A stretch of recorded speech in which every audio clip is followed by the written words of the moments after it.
agama lain yang paling mirip dengan tipikal orang munafik, yaitu agama Yahudi. Dibandingkan Nasrani, Yahudi lebih mirip orang munafik. Karenanya seringkali dalam berbagai ayat Yahudi dan munafik ini digandengkan. Bahkan Buya Hamka rahimahullah dalam tafsir beliau Al-Azhar menyatakan terkadang ayat yang tampaknya untuk orang munafik itu berlaku juga bagi Yahudi. Kenapa kata beliau? Karena Yahudi sifatnya seperti munafik. Buya Hamka punya istilah sendiri, yaitu munafik Yahudi. Demikian. Dan faktanya demikian, di Madinah Rasulullah SAW ini berhadapan dengan dua kekuatan yang saling berpadu untuk menerapkan Islam dari dalam. Mereka laksana duri dalam daging atau laksana musuh dalam selimut. Maka terkadang menampakkan diri seperti serigala berbulu domba yang tujuan akhirnya adalah sama, yaitu menghabisi Nabi Muhammad SAW dan Islam. Allah Subhanahu wa ta'ala, Allahu la ilaha illahu, ayat ini tentang tauhid, menegaskan pentingnya tauhid dalam menghadapi mereka. Bahwasanya dalam ayat-ayat sebelumnya berkaitan dengan taat kepada Rasul, taat kepada ulil amri, karena Allah tekankan lagi tentang tauhid. Yang berarti tauhid ini selalu ditekankan bahkan di periode Madinah. Bahkan di periode Madinah sekalipun tauhid tetap dipertahankan. Meskipun yang tampak lebih umum adalah kalau ketika ayat-ayat Madinah berkaitan dengan ibadah dan akhlak. Tapi bukan berarti akidah tidak ada tempat sama sekali. Buktinya adalah di sela-sela ayat Madaniyah Allah mengatakan Allahu la ilaha illahu la yajma'ukum ila yaumil qiyamati la Allah mengumpulkan kalian di hari kiamat yang tidak ada keraguan dalamnya. Itu hari mahsyar. La yajma'ukum ila yaumil qiyamati la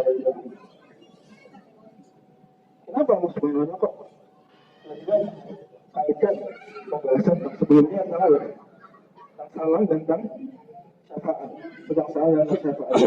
So Allah Subhanahu wa ta'ala ingin menegaskan bahwasanya syafaat itu kelak akan sangat berguna di hari akhir. Syafaat yang paling berguna adalah syafaat yang berguna di hari akhir, yaitu syafaat bagi orang beriman. Kan sebelumnya itu gimana? Main jasa syafaatan hasanatan, yakul lahu nasibun minha wa syafaatan sayyatan yakul lahu kiflun minha wa kana Allah ala kulli syai'in qadir. Wa idza huyitum min tahiyatin fa yu'asan minha aw rudduha wa kana ala kulli syai'in hasiba. Berkaitan dengan syafaat dan berkaitan dengan hisab, sehingga cepat sekali ayat berikutnya menjelaskan termasuk itu hubungan kenapa ayat kedua ada di sela-sela pembicaraan tentang orang-orang apa hubungannya? Karena ayat sebelumnya bicara tentang syafaat.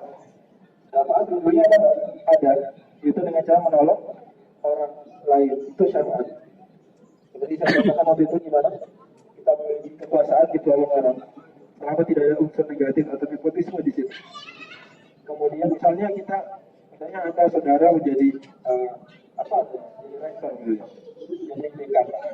Kemudian LDF mungkin kegiatan dakwah. Anda mudahkan, Anda kasih izin. Itu syafaat hasanah. Akan sebenarnya tegasnya bahwa ada syafaat yang lebih dibutuhkan lagi, yaitu syafaat di hari Jumat atau kilayom yang itu hubungan pertama. Hubungan yang kedua, ada di ayat sebelumnya pas banget itu Allah bicara tentang Allah Maha menghitung segala sesuatu tentang hisab, dan hisab sejati ada di kapan? Ada di hari kiamat. Astagfirullah hadis. Siapakah yang lebih jujur perkataan daripada Allah Subhanahu wa ta'ala? Kata Syekh Sa'di rahimahullah ta'ala dinyatakan fil aqal wal qulub wala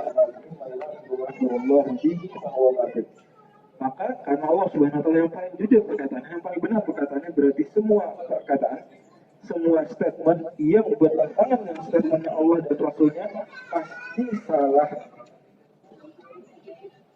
Pasti salah. Dan ini termasuk dibahas dalam buku-buku akidah dan buku-buku usul fikih, yaitu termasuk hal yang pasti salah. Jadi dalam buku usul fikih itu dibahas hal-hal yang pasti salah. Hal-hal yang harus didustakan, harus kita anggap itu dusta. Di antaranya adalah hal-hal yang bertentangan dengan sabda Rasul atau bertentangan dengan Allah Subhanahu wa ta'ala. Ini pasti salah. Ini pasti salah. salah. Karena waman asbab minallahi hadis. Atau Allah subhanahu ayat selanjutnya sekarang masuk ke topik munafik. Kama munafiqin fi'atain. Kenapa kalian dalam menghadapi orang-orang munafik terbagi menjadi dua kelompok? Fi'atain ini masuk kata hal. Kalau dia adalah hal maksud ya. Yang pendapat yang rajih dari dua pendapat pakar nahwu, itu pendapat orang-orang dasar dan pendapat Sibawayh juga termasuk dalamnya. Yang ini maksud karena dia hal. Maksudnya dua kelompok bagaimana? Dua kelompok di sini dijelaskan dalam buku tafsir. Yaitu orang-orang muslim ketika menghadapi orang munafik ada yang mengatakan mereka masih muslim.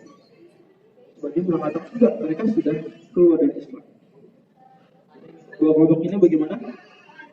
Sudah dalam nomor yang pertama menganggap munafik ini masih muslim. Kelompok kedua menganggap munafik sudah bukan muslim. Yang mana yang benar? Jadi Allah marah. Allah mengingkari. Kenapa kalian terbagi di dua kelompok? Harusnya kalian satu kelompok, satu pendapat, tidak berbeda pandangan. Yaitu apa yang benar? Munafik itu masih muslim. Masih muslim atau sudah keluar dari Islam? Masih muslim. Sudah keluar dari Islam. Munafik sudah keluar dari Islam. Apa definisi munafik? Orang yang menampakkan keislaman, menyembunyikan kekafiran. Berarti dia sebenarnya muslim bukan muslim. Dan yang dimaksud munafik itu adalah munafik i'tiqadi, memunafikan akidah. Dan sudah pernah kita bahas, bahwasanya terkadang Allah Subhanahu wa taala atau Rasulnya menyinggung sifat-sifat munafik, tapi belum tentu orang yang bersifat itu otomatis dia munafik beneran, ya. Hanya dia terkena terus atau terkena satu dari unsur-unsur kemunafikan yang kalau dia kumpulkan dan dia koleksi, dia akan jadi munafik beneran. Salah satu Rasul di hadis riwayat Bukhari, karena fihi syu'batun min halkan, maka fi khoslatun min halkan fi khoslatun min nifaqi hatta yada'aha. Barang siapa yang ada darinya atau ada padanya satu dari unsur-unsur kemunafikan, maka padanya ada unsur kemunafikan sampai dia meninggalkannya. Berarti munafik yang dimaksud di ayat ini adalah munafik beneran, munafik yang menyembunyikan kekafiran. Dan ini benar-benar keluar dari Islam. Maka Allah menyinggung, kenapa kalau kalian berbeda pendapat? Ini hal yang tidak perlu berbeda pendapatkan. Allahu arqasahum bima kasabu. Allah Subhanahu wa taala mengembalikan mereka ke kekufuran bima kasabu karena perbuatan mereka. Arqasahum artinya adallahum, menyesatkan mereka. Ya Allah Subhanahu wa taala menyesatkan mereka karena apa? Karena perbuatan mereka. Aturiduna tahduman adallah. Apakah kalian menganggap orang yang telah Allah sesatkan itu mendapat petunjuk? Jadi maksudnya aturiduna tahduman adallah artinya apakah kalian hendak mengklaim orang yang telah Allah sesatkan itu mendapatkan petunjuk? Apakah kalian mau menyebut orang-orang ini mendapat petunjuk adalah telah Allah sesatkan? Maksudnya aturiduna tahduman adallah ay aturiduna ta'uduhum muhtadina. Maka kalian mau menganggap mereka mendapat petunjuk pada Allah telah sesatkan mereka. Dan siapa yang Allah sesatkan maka tidak akan kalian dapati baginya jalan lain. Artinya mereka akan terus Allah sesatkan. Waktu beliau takfurun akan maka farufatakun nasawak. Mereka orang-orang munafik ingin sekali kalian pun ikut ikutan kafir, sehingga kalian semua jadi sama seperti mereka. Maka bagaimana sikap kita terhadap mereka? Kata Allah, fala tattakhidu minhum awliya. Jangan kalian jadikan mereka sebagai wali-wali. Dan kalian berloyal kepada mereka. Jangan kalian jadikan mereka sebagai pemimpin-pemimpin kalian. Orang munafik tidak boleh jadi pemimpin. Karena jelas-jelas mereka sekalipun menampakkan keislaman tapi menimbulkan kekufuran. Dan ini kaidah. Dalam kita memilih pemimpin juga, itu harus memperhatikan poin ini. Tidak semua yang mengaku dirinya muslim, padahal perbuatan-perbuatan ada sifat-sifatnya di lain pihak, kalau di luar kampanye jelas-jelas menolak Islam, jelas-jelas ya bertentangan dengan kitab sucinya, bertentangan dengan sabda Rasulnya, maka orang seperti ini tidak sama sekali kita jadikan sebagai pemimpin. Ini mohon diperhatikan. Ini dijelaskan oleh para ulama seperti Syekh bin Baz oleh ketika ditanya tentang permasalahan kontemporer, kita beliau tidak semua yang mengaku sebagai muslim itu kalau memang sikapnya sangat buruk terhadap Islam, tidak dia dianggap sebagai muslim. Ya. Walaupun dalam hal ini kita harus hati-hati, karena ini bukan kewenangan kita. Ya. Tapi memang demikian faktanya.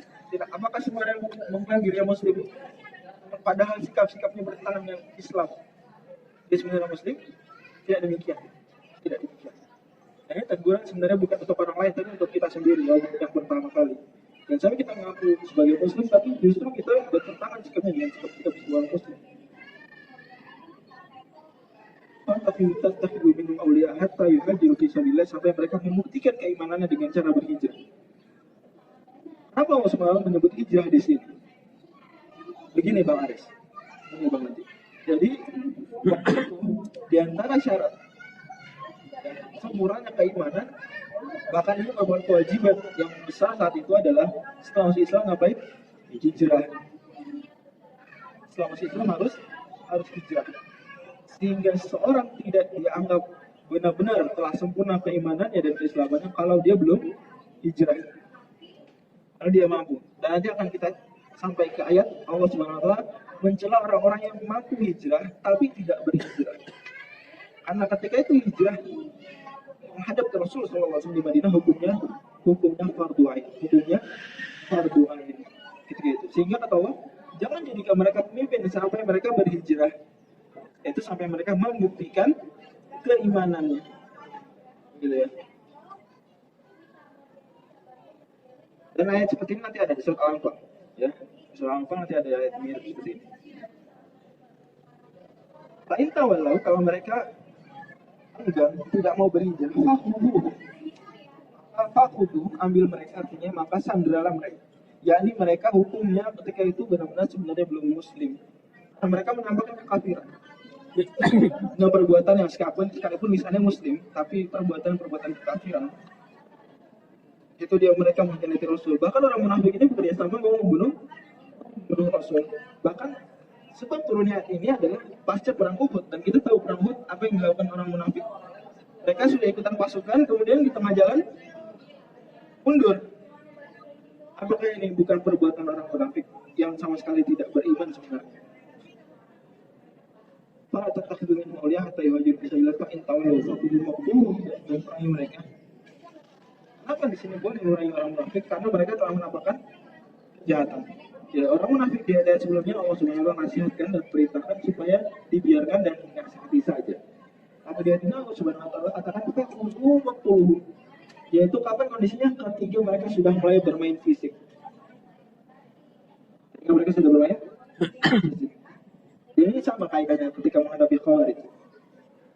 Ali bin Abi Thalib radhiyallahu anhu Amirul Mukminin menghadapi Khawarij pun dengan strategi seperti ini. Ya. Khawarij memberontak, selama tidak mengganggu Ali bin Abi Thalib, kita biarkan. Kita utus saja Abu Abbas untuk menasihat. Tapi ketika mereka membunuh sebagian sahabat, bahkan membelah perut istrinya. Salah seorang sahabat Khabbab perut istrinya dibelah, padahal ada anaknya, pun anaknya dibunuh. Sahabat istrinya sahabat, maka langsung Ali bin Abi Thalib terus pasukan untuk memerangi mereka, bahkan beliau turun. Intinya orang munafik kalau sudah menunjukkan tajinya berupa memerangi kaum muslimin, maka ketika itu baru diperangi. Waktu wajibnya di mana kalian menemukan mereka, wala tattakhidhu minhum waliyan wala nasir, sekali kali tegaskan jangan kalian jadikan mereka wali, pelindung, teman sejati, teman sahabat dekat, atau pemimpin. Bahkan sahabat dekat saja tidak boleh, apalagi jadi pemimpin. Kemudian wala nasir tidak juga sebagai penolong. Karena Allah SWT mengecualikan, dan kecuali di sini kecualinya istilahnya mengkotir, yaitu tapi, bukan kecuali artinya, tapi. Akan tetapi, ya mereka ini bukan munafik. Oleh orang-orang yang yasiluna ila qaumin bainakum wa bainahum mitsaq. Satu, yaitu orang yang mereka ini dikecualikan, tidak diperangi. Orang-orang seperti itu tidak diperangi. Karena mereka belum muslim, benar-benar muslim. Dan mereka baru mengaku Islam saja tapi belum berhijrah. Kalau mereka terkadang melihat keraguan-raguan dalam keimanan mereka. Tapi mereka kondisinya adalah sebagai Allah sifatkan, yasiluna ila qaumin bainakum wa bainahum mitsaq. Mereka membuat perjanjian, memiliki hubungan dengan satu kaum yang kalian memiliki perjanjian dengan. Jadi orang-orang Muslim di Madinah memiliki perjanjian damai dengan satu kaum. Anggaplah kaumnya A. Contohnya adalah misalnya siapa misalnya? Misalnya Quraisy punya perjanjian dengan kaum muslimin pasca perjanjian Hudaybiyah. Maka orang-orang yang berwala masuk ke bloknya Quraisy, hukumnya sama seperti Quraisy. Jadi negara Islam, Madinah misalnya, Madinah punya perjanjian damai dengan satu kabilah. Kemudian bergabung dengan kabilah tersebut, membuat koalisi, membuat blok kabilah lain. Maka kabilah yang baru ini hukumnya sama seperti kabilah yang tadi, yaitu tidak boleh diperangi. Gitu ya. Contohnya kalau misalnya zaman sekarang, misalnya negara A, negara Islam, ya, punya perjanjian damai dengan negara B. Kemudian ada negara C. Tadinya dia seharusnya ini diperangi, ya enggak? Tapi dia kawanan, bikin perjanjian, jadi satu blok, jadi satu koalisi dengan negara B. Dan negara B ini tadi siapa? Perjanjian namanya dengan negara Islam tadi A. Maka apakah negara A boleh memerangi negara C? Tidak boleh. Dan yang terjadi di perjanjian Hudaybiyah. Di antara satu klausulnya dari klausul-klausul Hudaybiyah adalah siapa yang mau bergabung dengan koalisinya Quraisy silahkan, bagi mereka hukumnya sama. Dan siapa yang mau bergabung dengan koalisi Nabi Muhammad SAW maka silakan. Demikian. Satu. Yang kedua, auja'ukum hasirat suduruhum ayyuqatilukum aw yuqatilukum. Itu satu kaum ya yang datang kepada engkau, pada kalian, hasirat sudurum. Hasirat artinya doqat. Doqat dalam kalimat lain seperti kalimat Yaqub, kalimat Imam yang ke-9. Hasratun sudurum. Hasratan. Yaqub bacanya hasratan sudurum. Dia pakai hal. Dia taknya jadinya tak. Taknya tak dikasih fathatain. Yaitu kaum yang datang kepada kalian, hati mereka sempit. Mereka nggak mau memerangi kalian, tapi juga nggak mau memerangi kaumnya. Jadi kalau kaum yang pertama itu diantara contohnya adalah Banu Bakar. Contohkan oleh Bas, yaitu untuk kelompok yang pertama tadi kelompok yang bergabung dengan berkoalisi dengan pihak lain yang berjanji dengan perjanjian damai dengan kaum muslimin, yaitu Banu Bakar dan Banu Khuza'ah. Banu Bakar dan Banu Khuza'ah. Mereka seharusnya diperangi, tapi karena mereka bergabung berkoalisi dengan orang-orang Quraisy, maka mereka tidak diperangi. Karena orang Quraisy ketika itu punya perjanjian damai dengan kaum muslimin pada perjanjian Hudaybiyah. Adapun yang kedua, yaitu mereka sebenarnya belum bergabung dengan koalisi tadi. Mereka nggak punya perjanjian apa-apa. Tetapi mereka serba salah. Mereka nggak bisa memerangi kalian. Kenapa? Karena mereka ini Muslim. Mereka cinta terhadap kalian. Meskipun mereka nggak bersama kalian, wahai penduduk Madinah, tapi mereka mencintai kalian. Mereka nggak mau memerangi kalian. An yuqatilkum aw yuqatilkum, tapi mereka juga di saat yang sama tidak mau memerangi kaumnya. Karena kaumnya ini satu kerabat dengan mereka. Jadi kaumnya ini musyrik. Mereka ini tinggal di tengah-tengah orang-orang musyrik ini. Bersebelahan. Ahlan wa sahlan. Mereka serba salah. Jadi kalau Rasul jihad mau memerangi mereka ini nggak melawan orang Islam, tapi juga nggak melawan orang musyrik. Kenapa? Kok nggak melawan orang Islam?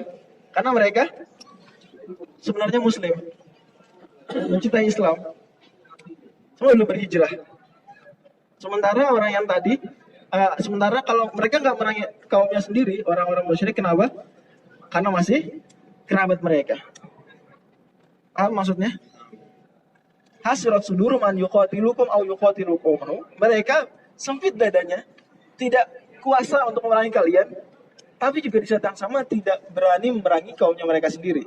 Karena itu tadi serba salah. Maka ini juga tidak diperangi. Orang-orang sebenarnya diperangi nggak? Nggak diperangi.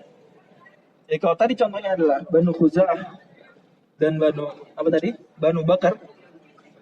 Kalau yang ini contohnya adalah Banu Aslam. Contohnya Banu Aslam di zaman Nabi SAW. Orang-orang Aslam ini mereka serba salah. Mereka ini kebanyakannya sudah masuk Islam, tapi ada juga yang masih musyrik, bahkan mereka bertentangan dengan orang-orang musyrik. Mereka nggak mungkin memerangi kaum kalian, karena mereka juga pro terhadap kalian. Tapi kalau kalian memerangi tetangga-tetangganya, memerangi kaumnya mereka ikutan nggak? Nggak ikutan. Kenapa? Karena itu temannya mereka. Seperti itu. Maka kedua ini kata Allah Subhanahu wa taala, "Walau sya'allahu lasallatahum 'alaikum falaqatalukum." Kalau Allah mau, Allah jadikan dua kelompok ini memerangi kalian. Kalau Allah mau, Allah jadikan dua kelompok ini memerangi kalian. Tapi Allah berkehendak enggak? Tidak. Allah Subhanahu wa taala menahan tangan mereka. Tapi kalau Allah Subhanahu wa taala mau, sebenarnya Allah bisa gerakan mereka untuk memerangi kalian. Karena kelompok yang pertama sebenarnya mereka bisa aja memerangi kalian, ya enggak? Tapi mereka memilih untuk berkoalisi dengan orang yang memiliki perjanjian kalian, sehingga mereka tidak perang dengan kalian. Kelompok yang kedua sebenarnya kalau mereka mau juga mereka akan memerangi kalian. Tapi mereka ini pro terhadap kalian. Dan ini kasusnya nyata dalam kehidupan nyata sekali-kali. Dan mohon maaf saya nggak bisa menyinggung karena ini permasalahan pelik.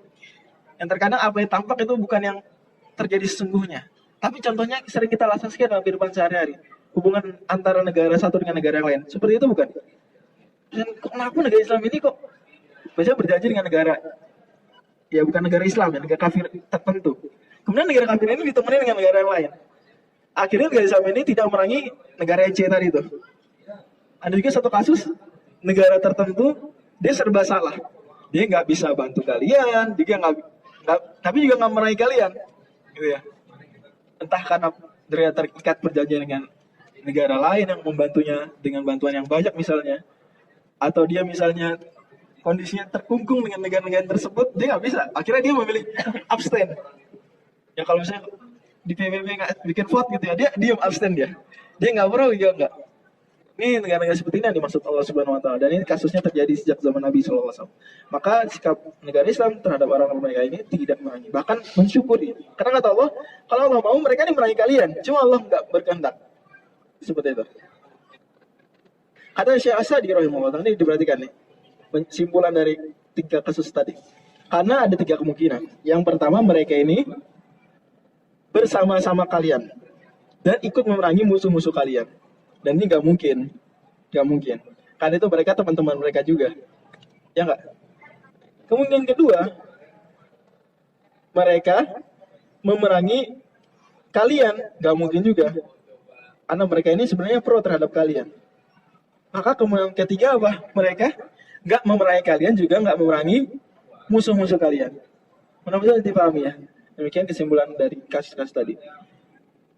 Wah ini tazalukum, mereka kalau mereka diam saja tidak memerangi kalian, falam yuqatilukum, tidak memerangi kalian, wa alqawilakumussalam, bahkan mereka menampakkan perjanjian damai dengan kalian, artinya menampakkan sikap perdamaian, wa alqawilakumussalam. Fama ja'alallahu lakum alaihim sabila, maka Allah tidak mengizinkan kalian untuk memerangi mereka. Allah tidak izinkan. Jangan kalian berlaku zalim.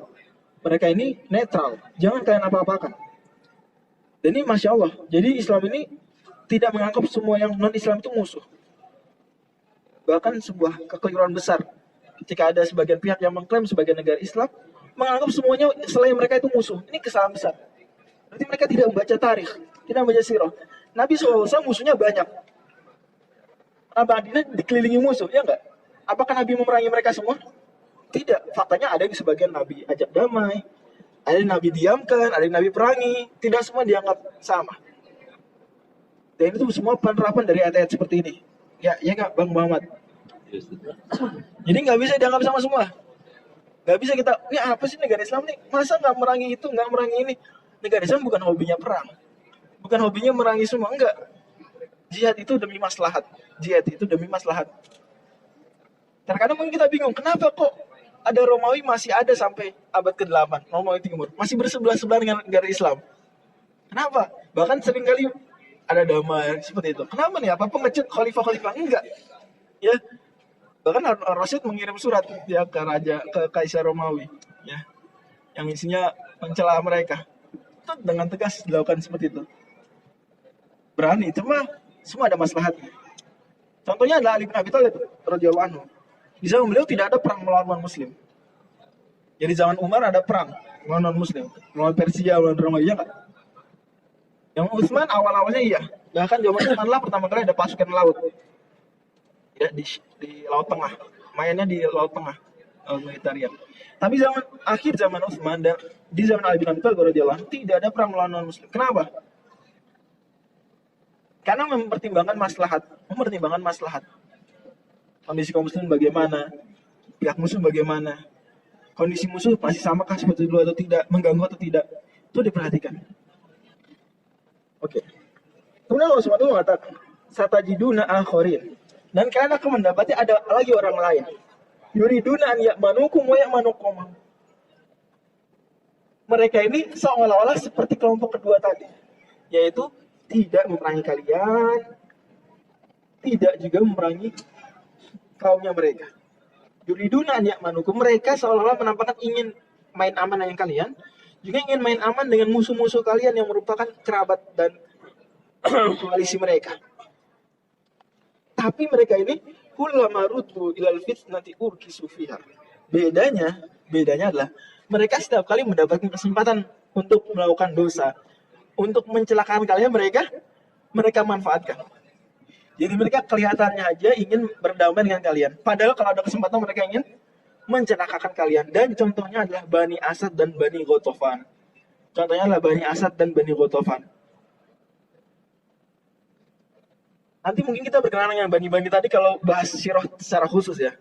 Itu ada ceritanya sendiri Bani Asad dan Bani Ghatafan. Gimana mereka ini kelihatannya aja main aman dengan kalian. Mereka nggak perang sama kalian. Mereka juga nggak ikut memerangi musuh-musuh kalian. Mereka diam-diam aja netral seolah-olah. Tapi kalau ada kesempatan, contohnya pas perang Khandaq, mereka ngapain? Mereka membantu musuh ternyata.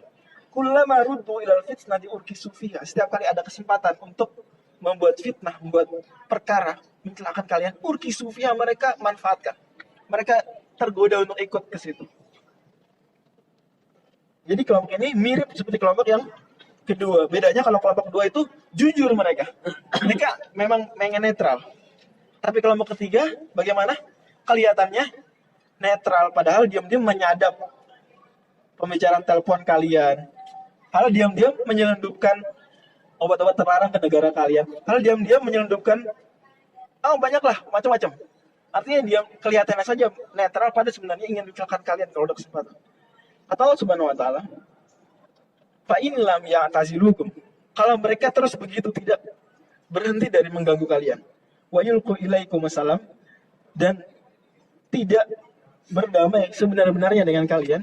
Wa yakufu aydihum, dan menahan tangan mereka dari kalian, artinya mereka tidak mengganggu kalian. Fakhudhuhum, maka sandera mereka.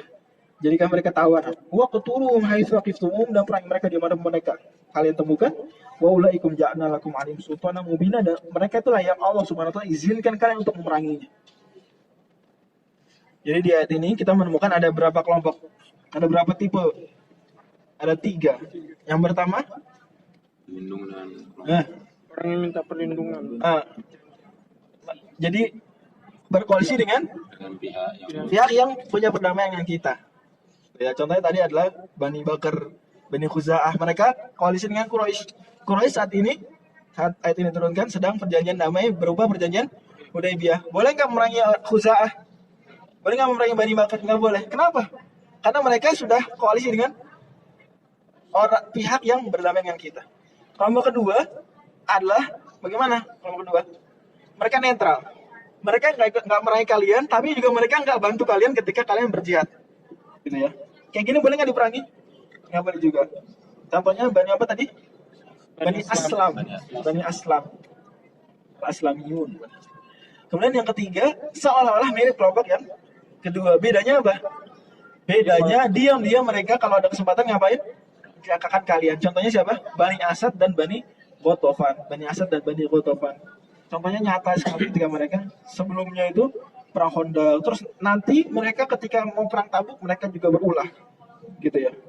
Begitulah Bani Asad dan Bani Ghatafan. Hingga akhirnya nanti Rasulullah SAW memerangi mereka pasca Fatu Makkah. Pasca Fatu Makkah, Rasulullah SAW akhirnya mengirim pasukan untuk mengamankan Bani Asad dan Bani Ghatafan. Oke ya. Ayat kayak berikut. Siapa yang bacanya? Nah, saya mau dengar Bang Arif nih. Bang Arif, silakan. Loncat. Enggak apa-apa Bang Arif. Setengah halaman Bang Arif. 1 ayat. Ini panjang ayatnya kok. Wa ma kana lil mu'minin an yaqtula mu'minan illa khata'. A'udzu billahi minasy syaithanir rajim.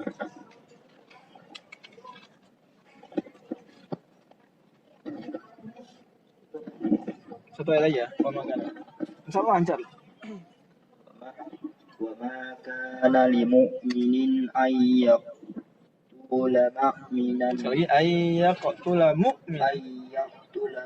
ayyaqtula mu'minan illa khata'a wa man qatala mu'minan khata'an fatahriru raqabatin mu'min raqabatin mu'minatin wadiyatun musallamatun ila ahlihi illa ayyasaddaqu Bagus. wa in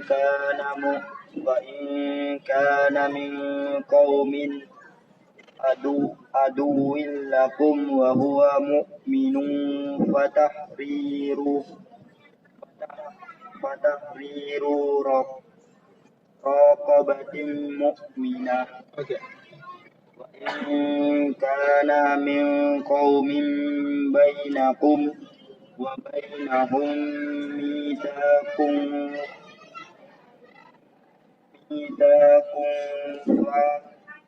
fadiyatun musallamah ila ahlihi wa tahriru raqabatin mu'minah wa man lam yajid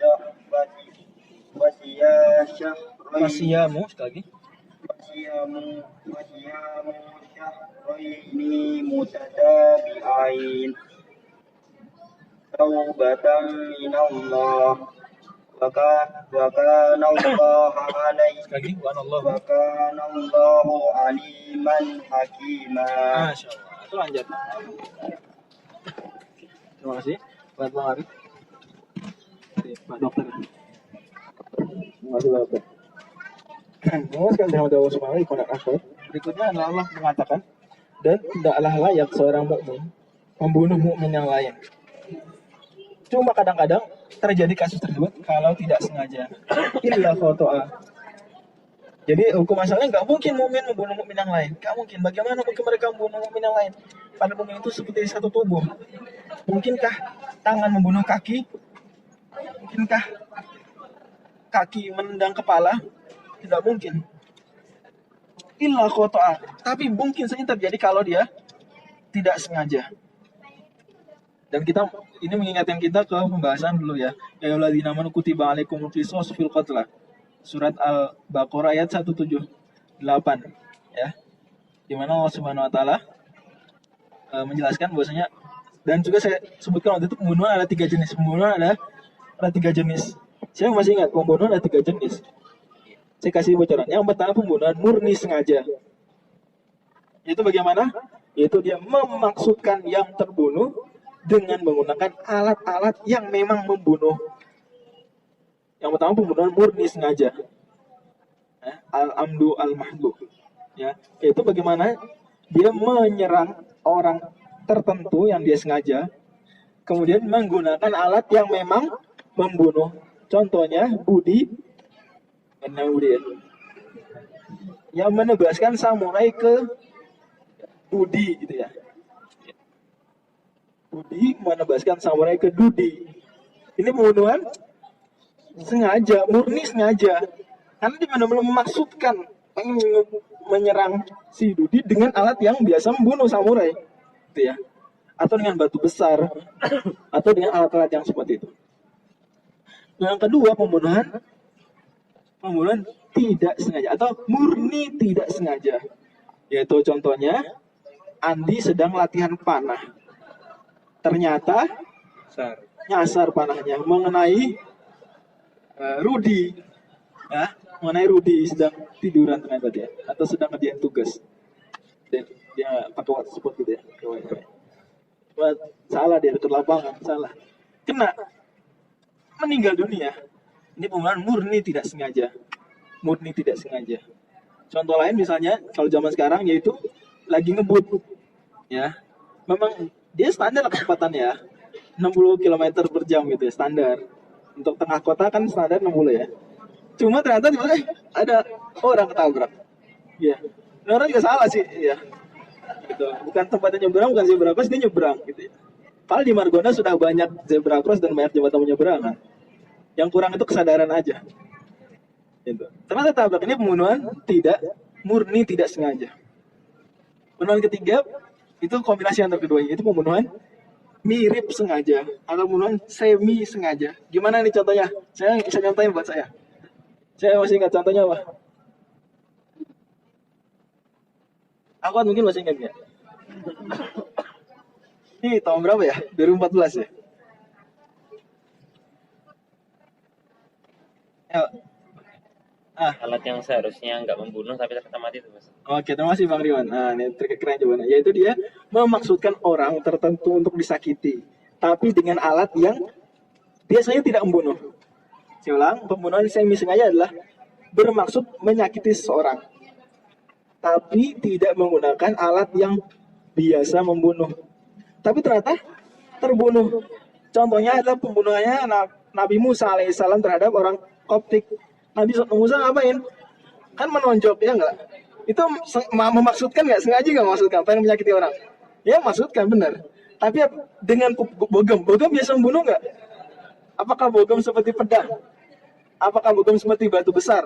Apa seperti bom, seperti senapan? Kan enggak. Ya pengen nyakitin aja, ternyata malah mati. Ini namanya pembunuhan semi sengaja.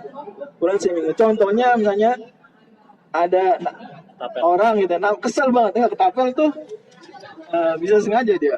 Tergantung ketapel bagaimana. Dorong ke danau. Misalnya Fitri sedang kesal dengan Astri gitu ya. Dia tampar gitu. Ternyata jatuh mati gitu. Kan ditampar nggak membunuh, tapi ternyata mati. Ini kemudian semi sengaja. Kenapa disebut semi sengaja? Kok nggak disebut tidak sengaja? Karena dia ada maksud ngapain? Menargeti seseorang. Bedanya kalau tadi kan nggak nargeti, dia mau murni mau ngapain gitu ya. Pengen naik mobil, pengen mana, binatang buas dan seterusnya. Kena, itu beda. Oke, ini tolong diingat baik 3 jenis pembunuhan. Dan sudah saya sebutkan dulu hukumannya apa saja. Dan yang Allah sebutkan di sini secara khusus adalah pembunuhan yang tidak sengaja. Oke. Jadi ayat ini membahas secara khusus pembunuhan yang jenis kedua, yaitu pembunuhan murni tidak sengaja, illa khata'.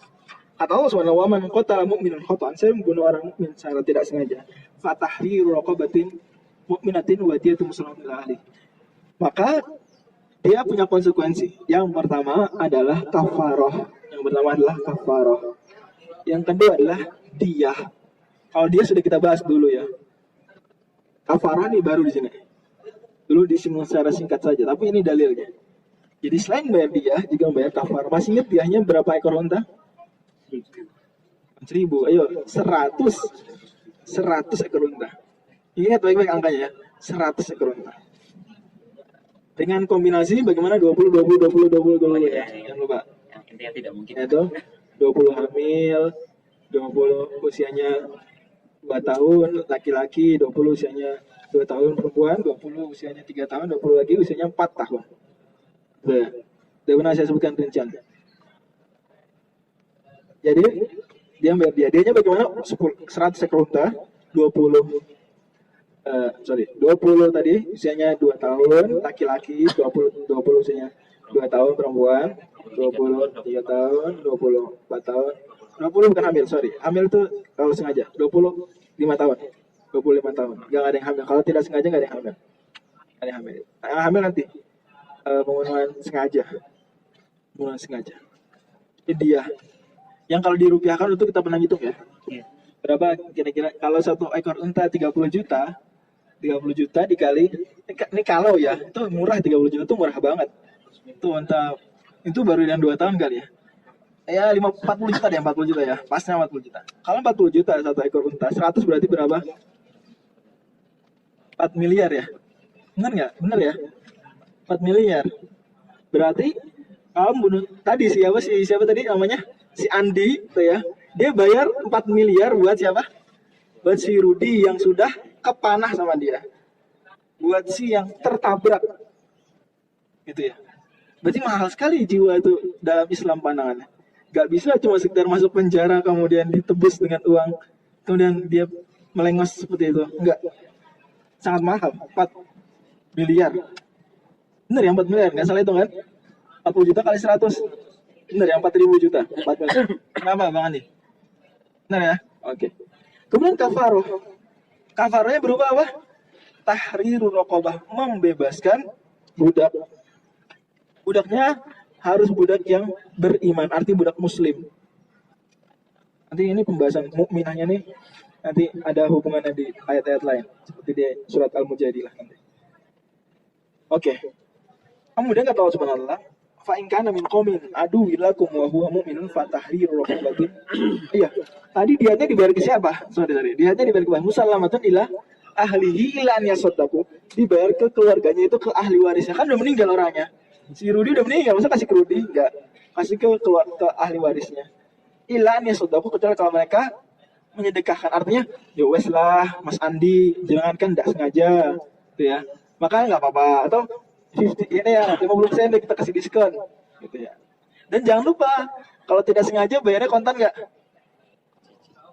nggak kontan, bayar dicicil. Cicil berapa lama? 3 tahun.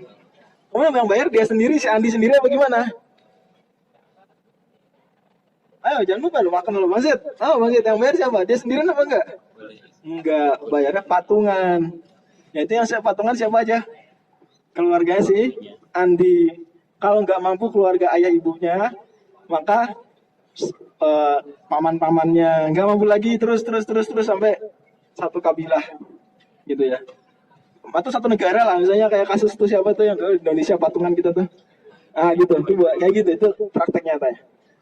Siapa sih namanya dulu? Siapa? Untuk Apa? Sumiati apa sih ya? Nggak boleh salah nyebut, nanti ada yang tersinggung. Siapa? Itulah si Fulanah gitu ya.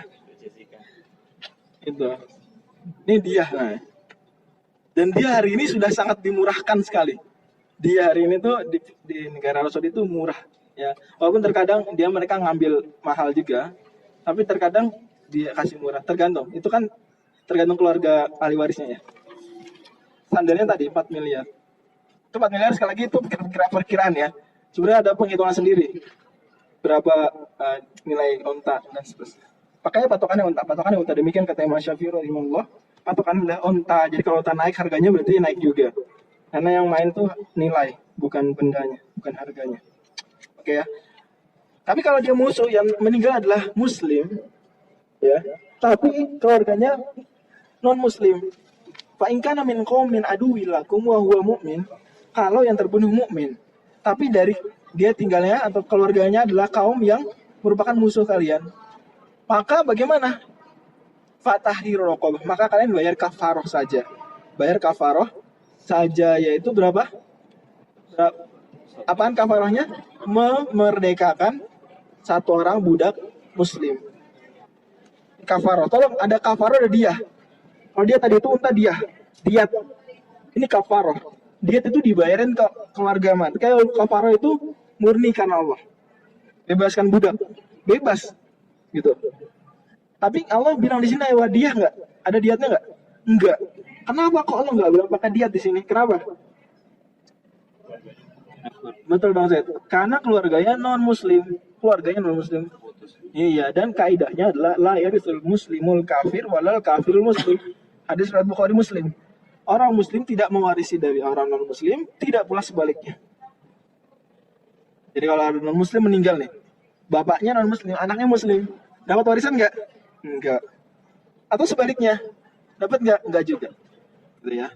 Karena kayak gitu maka enggak perlu bayar dia. Kenapa? Karena kalau kita bayar dia berarti buat siapa? Sementara ahli warisnya enggak ada. Gitu ya. Ini bonus.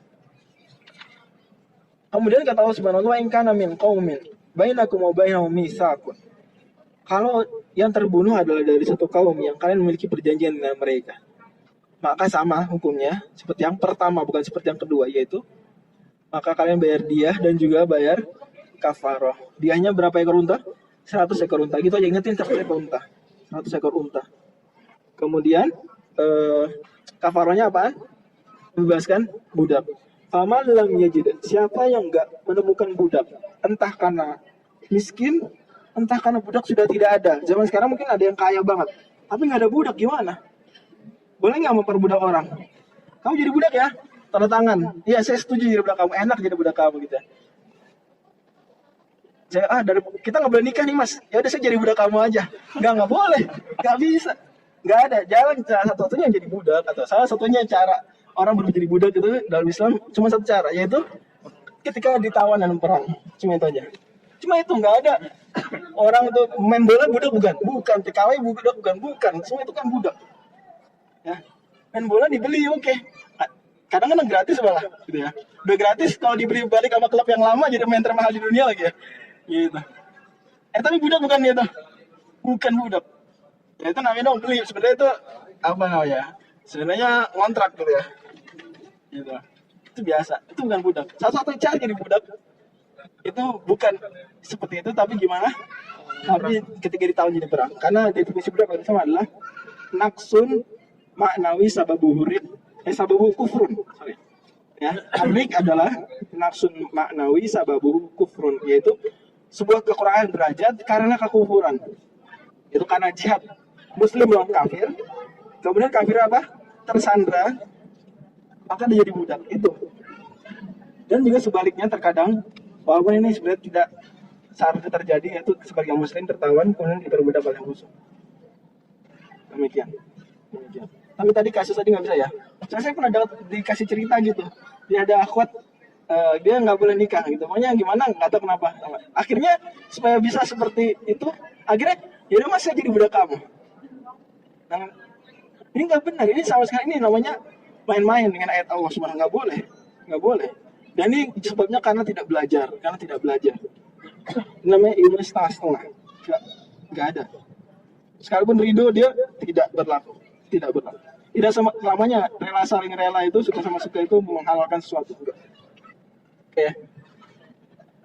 Jadi siapa yang nggak murkan budak, apa solusinya dia? Kafarahnya apaan?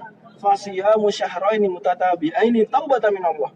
Yaitu dia puasa 2 bulan berturut-turut dalam rangka taubat kepada Allah Subhanahu wa taala. Jadi puasa kurang lebih 60 hari berturut-turut. Nggak boleh dia bolong libur sehari, nggak boleh. Capek libur sehari, nggak boleh.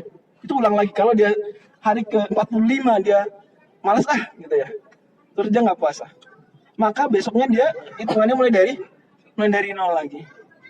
Karena harus berturut-turut seperti itu. Kecuali kalau sakit atau haid misalnya, itu beda, itu uzur. Tapi kalau tanpa uzur maka mengulang lagi. Karena Allah aliman hakim, Allah subhanahu wa ta'ala maha mengetahui dan maha bijaksana. Syekh Sa'di rahimahullah ta'ala dalam tafsir beliau dan juga disinggung oleh Al-Hafidz Ibnu Katsir menyatakan bahwasanya di sini ada hubungan yang sangat elok antara kafarah dengan pembunuhan. Karena seorang yang membunuh sekalipun dia tidak sengaja, dia telah menghilangkan nyawa seorang. Maka kafarahnya adalah menghidupkan seorang, seolah-olah menghidupkan seorang. Yaitu dengan cara memerdekakan orang. Karena orang yang budak menjadi merdeka itu seolah-olah reborn dia, lahir kembali seolah-olah. Benar-benar beda banget. Dia tadi tidak bisa memiliki, bahkan dimiliki, sekarang dia memiliki. Dia tadinya disuruh-suruh, sekarang tidak disuruh-suruh lagi. Begitu.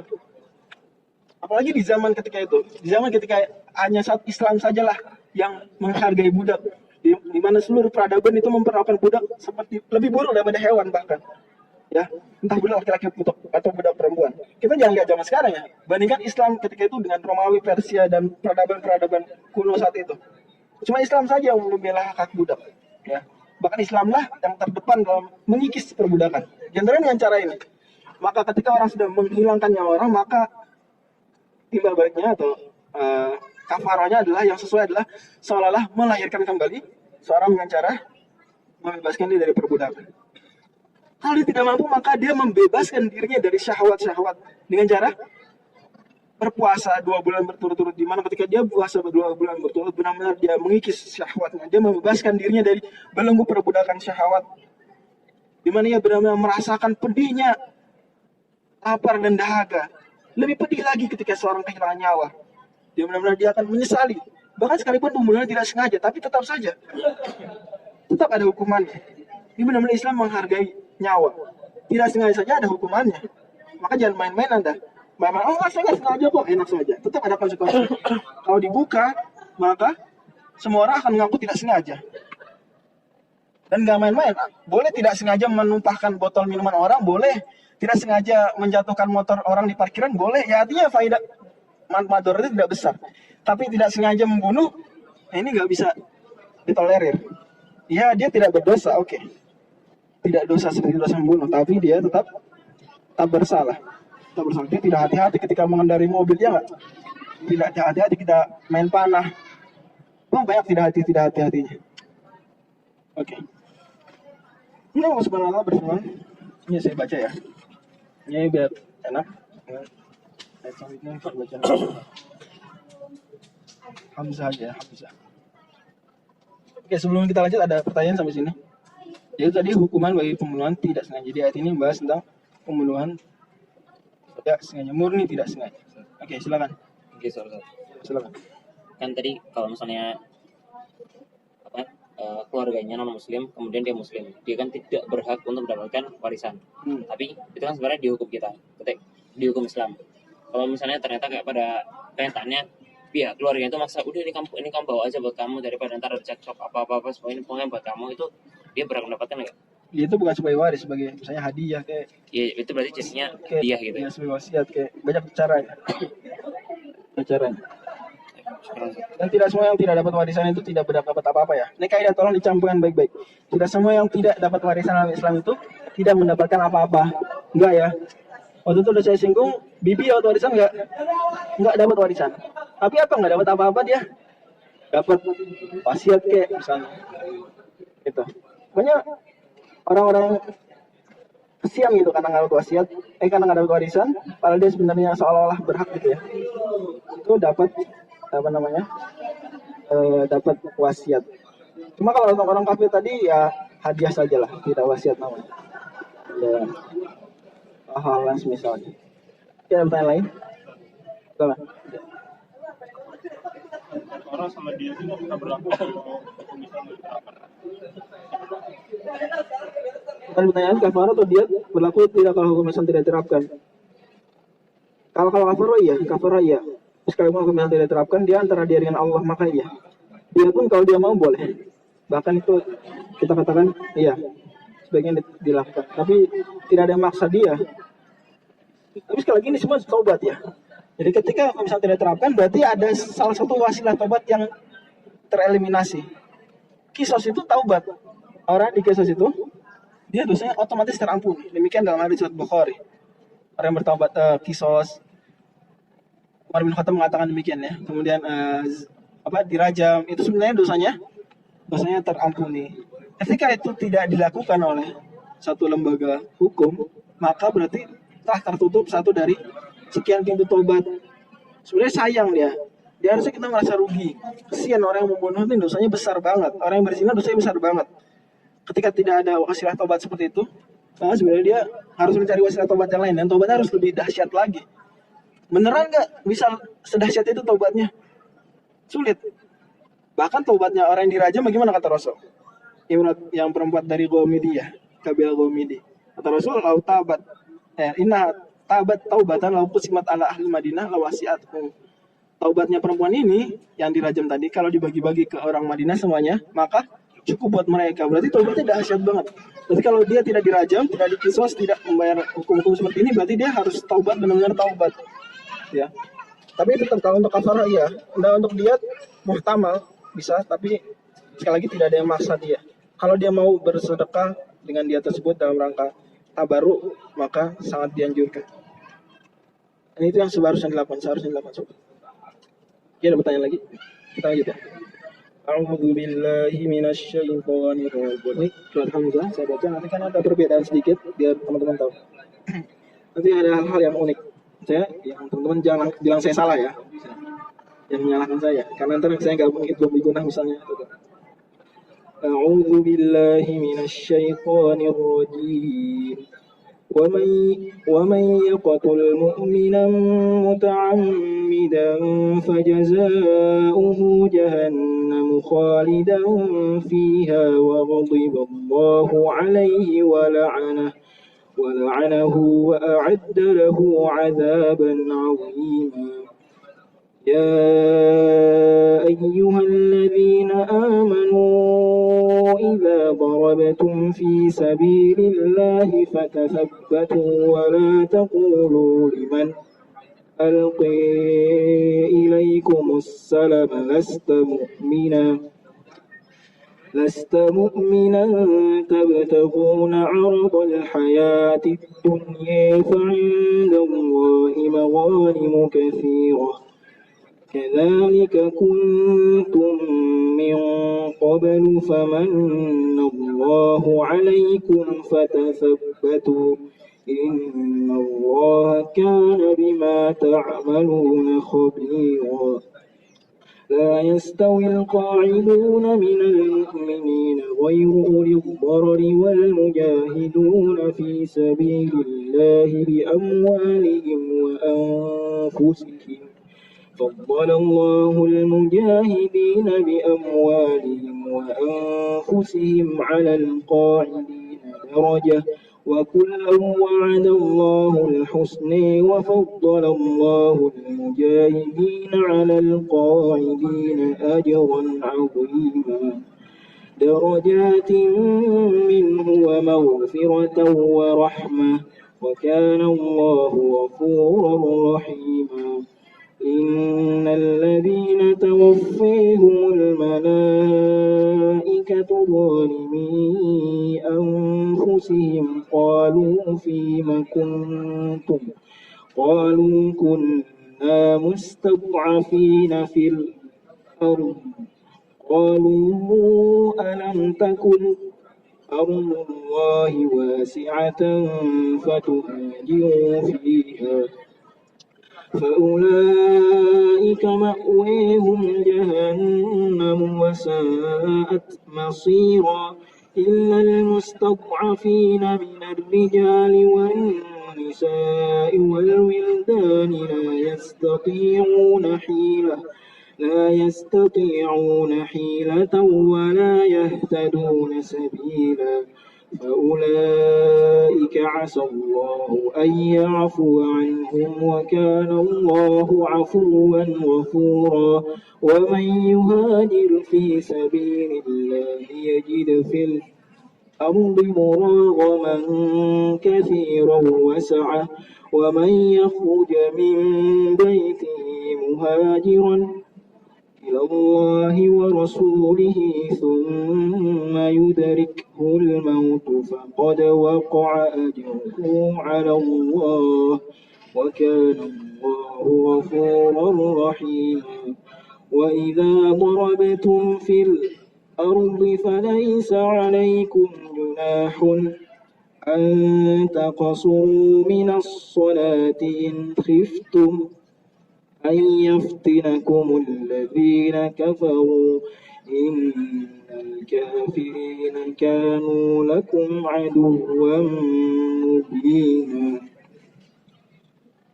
Muslim dan dari Allah Subhanahu wa taala Allah berfirman dan barang siapa yang yaqtul mu'minan muta'ammidan membunuh seorang mukmin sengaja. Tadi berarti yang dibahas di ayat sebelumnya yang tidak sengaja, murni tidak sengaja. Sekarang yang murni sengaja.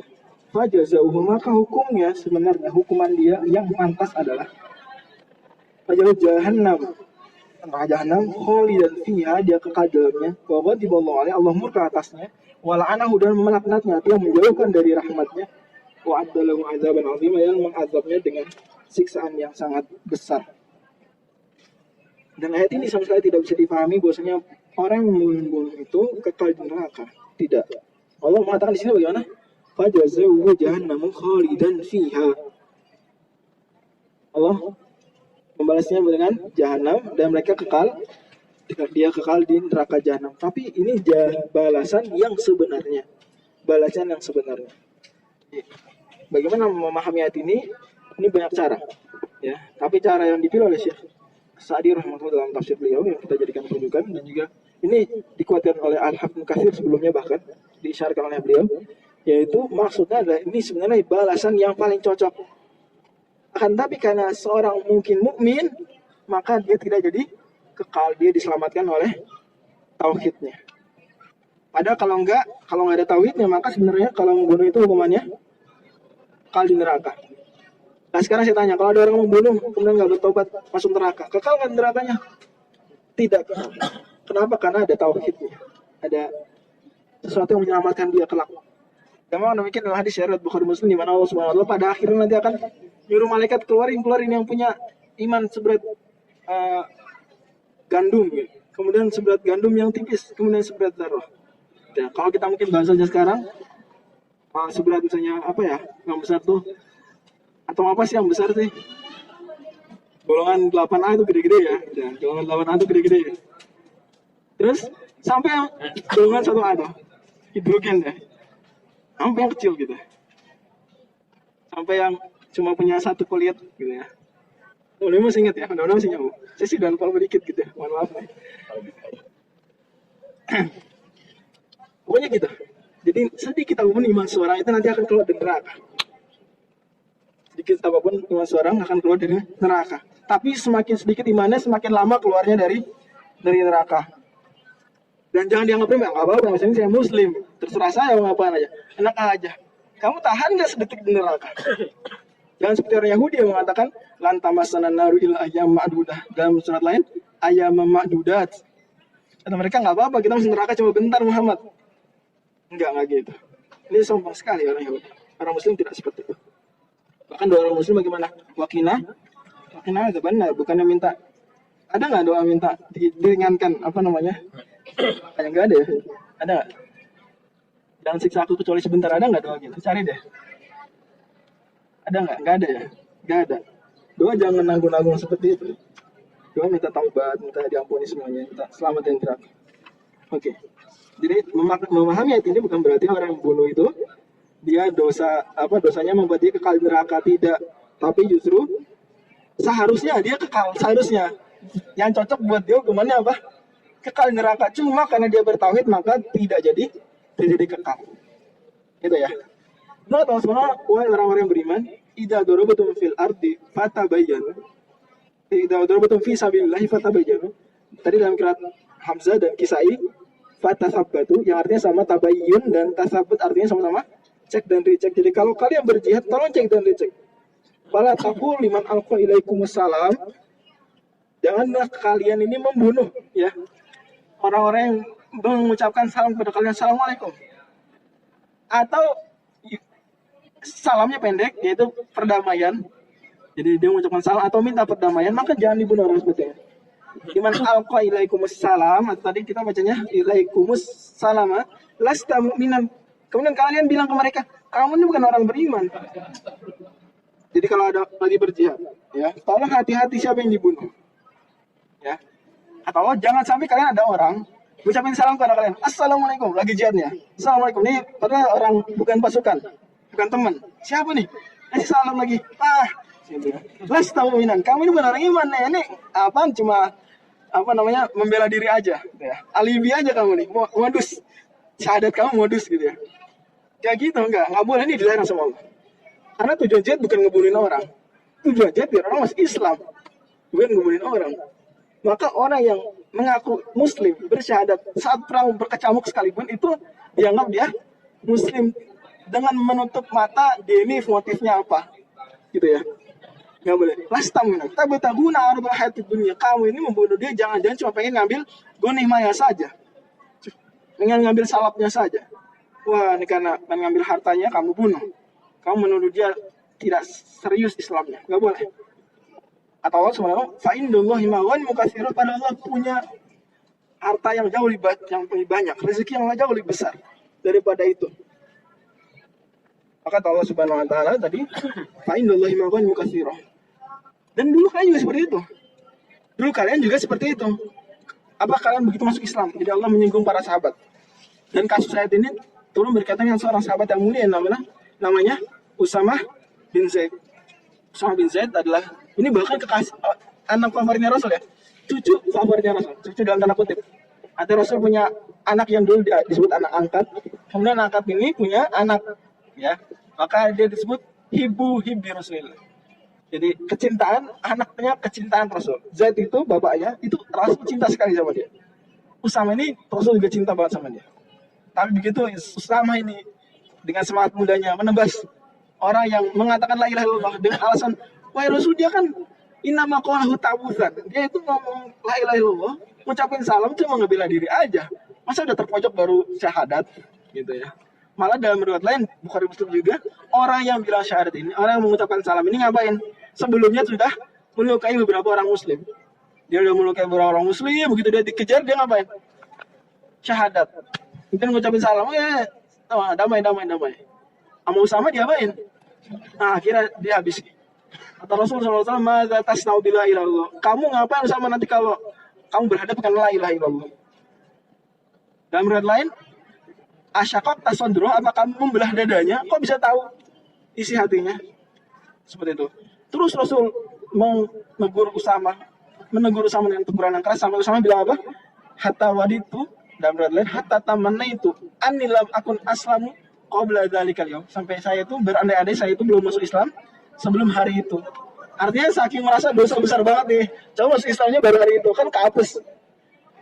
Ngerti nggak maksudnya? Kan kalau masuk Islam, al-Islam yajumu ma qabla. Islam itu mendelete dosa-dosa sebelumnya ya. Hapus ya. Gitu. Delete for apa tuh? Kalau di recycle bin tuh empty ya, empty recycle bin. Lo gitu kan? Are you sure? Remove this file gitu. Permanently kan gitu ya kurang lebih. Tahu lah komputer yang zaman sekarang kayak apa. Itu kayak gitu.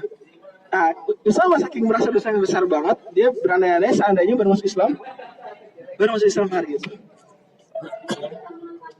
Ini faedah sangat berharga sekali, yaitu pentingnya tabayun. Padahal sedang jihad, tapi tetap harus tabayun. Padahal kondisinya kayak gitu, ya nggak? Maka apalagi zaman sekarang, dengan mudahnya seorang ini menuduh temannya ini bukan ahlus sunnah wal jamaah, hanya karena urusan-urusan yang mungkin masih ada syubhatnya. Menuduh temannya bukan muslim lagi, hanya karena mungkin perbuatan-perbuatan yang mungkin saya dia sebenarnya ini tidak maksudkan itu. Maka tolong lebih hati-hati lagi. Dengan mudah dia memvonis teman-teman ini tidak boleh. Oke ya. Kata Allah, kadzalika kuntum min qabl, dulu kalian juga kayak gitu kok. Masuk Islam apa kalian langsung serius Islam? Allah menyinggung para sahabat. Sebagian kalian masuk Islam, mungkin sebagiannya karena ngikut teman-temannya. Dan dalam Islam tuh kayak gitu berlaku ya. Jadi kalau niat masuk Islam itu salah, itu nggak apa-apa. Yang penting adalah proses setelah itu, terus memperbaiki iman. Makanya terkenal sekali ya. Sebagian sahabat yang baru masuk Islam ketika Fathu Makkah, ya, itu mereka masuk Islamnya karena pertama apa? Karena harta, karena Rasul begitu dia masuk Islam pas perang Hunain dikasih kambing banyak gitu ya, sepenuh bukit.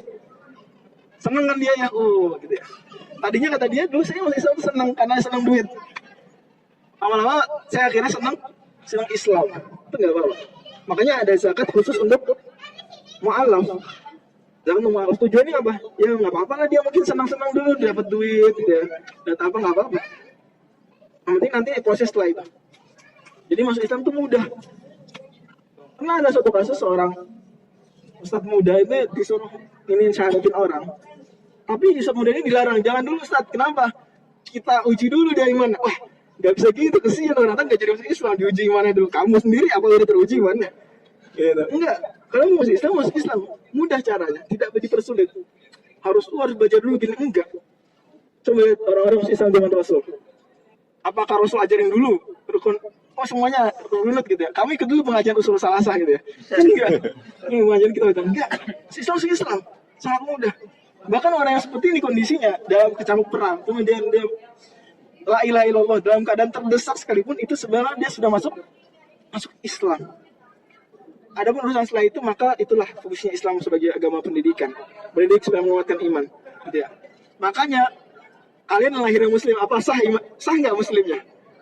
Jangki kamu dulu merasa nggak bersyahadat? Sah nggak Islam kamu? Apa kamu masuk Islam harus yakin dulu? Iya kan? Itu sah. Yang terpenting adalah setelah itu. Gitu ya. Tolong nih kaidah ini dicamkan baik-baik. Jadi sangat mudah masuk Islam. Maka jangan sampai mudah masuk Islam, Anda mudah-mudah mengeluarkan orang dari Islam. Tidak boleh. Ya. Wali Songo, ulama-ulama zaman dulu itu capek-capek mengislamkan Jawa, mengislamkan Sumatera. Ya. Pedagang-pedagang dari Gujarat, dari dari Yaman, capek-capek mengislamkan Aceh semuanya. Anda terus mengkafirkan mereka dengan mudah. Gitu. Wah, jangan. Oke ya. Fa'in Allah maqbul mukasar kadzal kutub min qabl faman Allahu alaikum fatabayyanu innallaha kana bima ta'maluna khabir. Karena Allah Subhanahu wa taala berfirman di ayat selanjutnya, dan tidak samalah yastabil qaidun minal mu'minin, orang-orang yang duduk tidak berjihad dari kalangan orang beriman, wa udhur, padahal mereka tidak punya uzur. Jadi mereka sehat-sehat aja, bukan penyandang disabilitas. Al-mujahiduna fi sabilillah bi amwalihim wa anfusihim. Tidak sama orang yang tidak berjihad padahal tidak beruzur dengan orang yang berjihad mengeluarkan harta dan jiwanya. Fadlallahu al-mujahidin bi amwalihim wa anfusihim 'alal qa'idina darajah. Allah Subhanahu wa taala melebihkan derajat orang-orang yang berjihad di jalan Allah dengan harta dan jiwanya 'alal qa'idina darajah, di atas orang-orang yang duduk tidak berjihad satu derajat.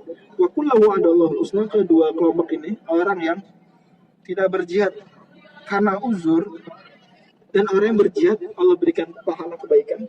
Wa kullu wa'adallahu husna wa faddalallahu al-mujahidina 'alal qa'idina ajran 'aziman. Allah Subhanahu wa taala melipat gandakan derajat orang-orang yang berjihad di atas orang-orang yang duduk beberapa atau derajat yang besar.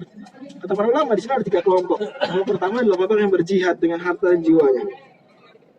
Ini derajat paling tinggi. Kelompok kedua adalah kelompok yang tidak berjihad karena uzur. Tidak berjihad karena uzur. Tadi ghairu ulil darar. Kelompok ketiga adalah kelompok yang tidak berjihad tidak karena uzur. Dan ayat ini harus diyakini teman-teman sekalian, berbicara tentang jihad ofensif. Berbicara tentang jihad ofensif. Dan jihad dijelaskan oleh Ibnu Katsir, itu hukumnya ada 2. Ada yang fardu ain, ada yang fardu kifayah. Jihad itu hukumnya fardu, ada yang fardu ain, ada yang fardu kifayah. Hukum umumnya, hukum asalnya fardu kifayah. Beberapa kondisi saja jadi fardu ain. Maka yang kita catat yang kapan fardu ain. Jadi ayat ini berbicara tentang jihad yang fardu kifayah. Buktinya jihad fardu kifayah adalah di sini Allah Subhanahu wa taala tidak mencela orang yang duduk tidak berjihad padahal tidak memiliki uzur. Jadi ada orang yang nggak jihad, padahal dia sehat walafiat. Allah celah nggak di ayat ini? Tidak Allah celah. Berarti jihadnya di sini jihad apa? Fardu kifayah. Kalau fardu ain nggak mungkin Allah diamkan, pasti Allah celah. Seperti Allah mencela orang-orang munafik yang tidak berjihad pas perang Tabuk. Karena perang Tabuk jihadnya itu jihad yang fardu ain. Semua Rasul perintahkan jihad. Tapi perang Badar tidak. Perang Badar tidak. Karena perang Badar jihadnya kagetan. Gitu. Tadinya nggak pengen jihad sebenarnya. Makanya sebagian sahabat ada yang tidak ikut perang Badar dan tidak Rasul celah. Perang Uhud, Rasul celah. Karena perang Uhud Rasul memang sengaja memerintahkan pasukan. Gitu ya. Dan perang Uhud ini perangnya sifatnya memang tidak murni ofensif, tidak. Lebih ke defensif. Ya karena musuh datang kan ke Uhud. Uhud kan dekat Madinah. Karena Rasul suruh ya, kita bertahan di dalam kota atau keluar dikit. Keluar dikit ya, gitu ya. Berarti memang ini hukumnya wajib. Fardu ain. Oke, kita bahas yang fardu ain. Kapan jihad jadi fardu ain? Jihad yang pertama jadi fardu ain kalau jihadnya defensif. Artinya musuh sudah datang menyerang. Contoh terhangat yang kemarin kita contohin apa? Misalnya perang laut Tiongkok Selatan. Ini jihadnya hukumnya apa nih? Fardu ain. Gitu ya. Tanya pecah laut Tiongkok Selatan itu pecah perang. Kemudian Jakarta diserbu, Depok diserbu, wah seru deh. Maka jihadnya jadi hukumnya apa? Fardu ain. Gak bisa, enggak, kamu aja. Pilih ya, gak bisa. Fardu ain. Berarti kayak waktu peristiwa bisa agresi Belanda. Gitu. Makanya fatwa Kiai Haji Hadratus Syekh Hasyim Al-Asy'ari, gimana fatwa jihad yang diperingati sekarang jadi hari santri nasional, wajib jihad melawan nikah gitu ya. Nikah. Oh, NIC. Company. Akhirnya apa nih? Nanti anak-anak fisika nggak pakai sejarah ya. Kalau jas merah. Ya. Kau jas kuning kamu ya. Jas kuning makara biru hitam. Ini yang pertama. Yang kedua, kapan jadi fardu ain? Kalau diperintahkan oleh imam. Komando imam. Sini contoh perang Tabuk. Kan semua diperintahkan jihad, maka harus jihad. Ya. Sekalipun ofensif. Yang ketiga, yang kedua ya. Jadi kalau imam sudah diperintahkan, saya tanya misalnya perang laut Tiongkok Selatan belum pecah nih, tapi sudah ada ancamannya. Maka kemudian Kementerian Pertahanan memerintahkan seluruh warga negara Indonesia yang berusia di atas 17 tahun harus mengangkat senjata yang dikirim, dikirim. Artinya hukumnya menjadi fardu ain. Yang ketiga adalah kalau sudah di tengah kecamuk perang. Jadi dia tadinya fardu kifayah nih, ya enggak? Tapi udah mulai perangnya, maka jadi hukumnya fardu ain. Nih misalnya, jadi jihad ofensif kan fardu kifayah, ya enggak? Sebagian aja orang. Tapi dia udah terlanjur ikut. Kemudian perang udah udah mulai, maka saat itu berubah hukumnya menjadi fardu ain. Artinya nggak boleh, wah saya duluan pulang ya, nggak boleh. Itu namanya nanti ada pembahasan di surat Al-Anfal, yaitu azhaf yang al-firar yang mazhab, yaitu lari saat perang. Karena perang sudah berkecamuk, maka yaitu berubah hukumnya dari fardu kifayah menjadi fardu ain. Nggak boleh dia lari. Ya sekali layar terkembang, pantang pulang kembali gitu ya, nggak boleh. Sudah perang berkecamuk nggak boleh pulang. Kemudian kondisi keempat jihad menjadi fardu ain adalah kalau memang benar-benar tidak ada yang memegang skill tertentu kecuali dia. Contohnya jihad membutuhkan rudal antar benua gitu ya, misalnya. Kemudian tidak ada yang bisa pakai alat ini kecuali Bang Muhammad saya. Maka Bang Muhammad tentunya jihad buat kamu apa? Fardu ain. Fardu ain. Karena nggak ada orang lagi yang bisa menggantikan. Kayak gitu ya. Saya ada satu lini dari lini-lini jihad. Ini nggak ada orang selain dia nih, atau selain sekumpulan orang. Maka jihad bagi sekumpulan orang tersebut menjadi fardu ain. Jadi 4 kondisi jihad menjadi wajib fardu ain, yaitu yang pertama kalau jihadnya defensif, musuh sudah masuk. Kemudian yang kedua, kalau diperintahkan imam. Kemudian yang ketiga, kalau sudah di tengah-tengah perang. Yang keempat, kalau tidak ada lagi yang bisa mengoperasikan atau mengisi satu lini dari lini jihad kecuali dia, maka bagi dia hukumnya jadi fardu ain. Demikian dijelaskan para ulama. Saya itu hukum jihad fardu kifayah. Dan ingat, fardu kifayah definisinya adalah kewajiban yang diwajibkan atas semua muslim, tapi jika dikerjakan oleh sebagian dan mencukupi, maka gugur kewajiban tersebut dari muslim-muslim yang lain. Jadi dikasih garis bawah kata-kata kifayah, mencukupi. Berarti kalau belum cukup, berarti jihadnya masih kewajibannya masih butuh pada orang-orang tambahan. Dan sering saya contohkan, kalau fardu kifayah yang terkenal apa sih? Mandiin jenazah misalnya. Satu orang cukup nggak? Kalau belum cukup berarti wajib 2 orang. Cukup, oke, selesai, 2 orang cukup. Belum cukup juga 2 orang, berarti butuh orang yang ketiga. Berarti wajib nyari orang yang ketiga, dan seterusnya. Kalau baru selesai, baru tercukupi kalau butuh. Kalau sudah dikerjakan oleh 6 orang, berarti itulah fardu kifayah. Maka demikian Imam Syafi'i rahimahullah mencontohkan, kalau jihadnya ini fardu kifayah, ya, kemudian satu orang kelompok tersebut belum mencukupi, maka tambah ke radius kelompok berikutnya, terus sampai mungkin ke seluruh kaum muslimin, bisa jadi. Ya, maka kita harus banyak istighfar juga berkaitan dengan bumi Palestina dan bumi jihad lainnya, Rohingya. Kemudian itu kita walaupun nggak jihad tapi banyak istighfar, banyak bantu juga. Tapi banyak istighfar juga karena sebenarnya kita mungkin ada kekeliruan kita. Entah kita atau entah siapapun pihak-pihak yang tertentu gitu ya. Sebenarnya kita ada unsur salahnya sedikit. Ya. Setidak-tidaknya kesalahan kita adalah tidak maksimal membantu mereka, itu setidak-tidaknya. Padahal sebenarnya mereka sangat membutuhkan. Oke, jadi ayat ini berkaitan dengan jihad yang hukumnya fardu kifayah. Kenapa kok gitu? Karena Allah Subhanahu wa taala tidak mencela orang yang duduk tidak berjihad, padahal mereka tidak merupakan penyandang disabilitas. Ya. Allah Subhanahu wa taala, innal ladzina tawaffahumul malaikatu dzalimi anfusihim, orang yang wafat dalam keadaan menzalimi diri mereka. Maksudnya yang di sini adalah sebagaimana tafsir Mu'abbas, yaitu yang wafat di bumi musyrik. Dan dia tidak berhijrah padahal dia mampu untuk hijrah. Dan tidak ada sebab-sebab yang menghalangi dia atau menyebabkan dia tetap bertahan di bumi tersebut. Sebagian justru sebab-sebabnya memaksa dia untuk meninggalkan bumi tersebut karena tidak mau menjalankan agama dengan baik, atau mungkin tersempitkan, tersiksa dan seterusnya. Tapi mereka tetap bertahan di bumi tersebut tanpa sebab yang syar'i. Maka ketika mereka meninggal, kata Allah Subhanahu wa taala, sungguh innal ladzina tawaffahumul malaikat, orang yang diwafatkan oleh malaikat, zalimi anfusihim, dalam keadaan menzalimi diri mereka. Maka mereka berkata, qalu fima kuntum, kalian dulu kenapa, ngapain, di mana kalian? Qalu kunna mustad'afina fil ardh, kami dulu terdesak dan lemah kondisi kami di bumi orang-orang musyrik tersebut. Ya, padahal tidak demikian faktanya. Jadi mereka beralasan kunna mustad'afina fil ardh, kami dahulu orang-orang lemah, tidak sanggup berhijrah. Ditanya malaikat, kenapa kalian kok meninggal di bumi musyrik tidak berhijrah? Kenapa? Kami tidak mampu hijrah, kata mereka.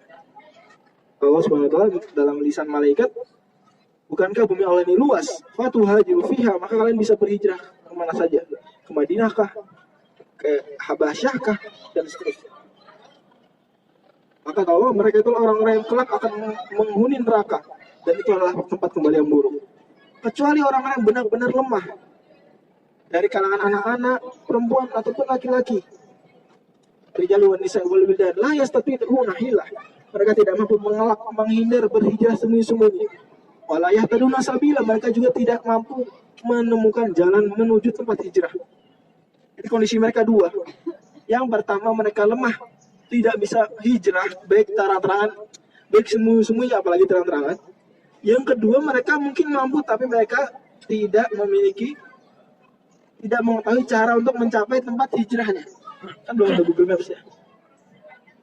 Terus juga mungkin tidak ada penunjuk jalan. Sementara tahu sendiri antara Makkah dan Madinah itu padang pasir yang jaraknya 450 km. Berarti dari sini ke Semarang ya.